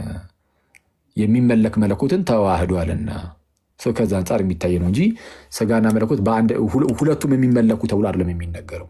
የሚመለከው መለኮት ስጋን የራሱ ስላደረገ በዛ ከመለኮቱ አንጻር የሚመለክ ሆነ ተብሎ ይነገራል። ይህ በጣም ሲምፕል ነው እና ከዛ አንጻር የሚታይ ነው።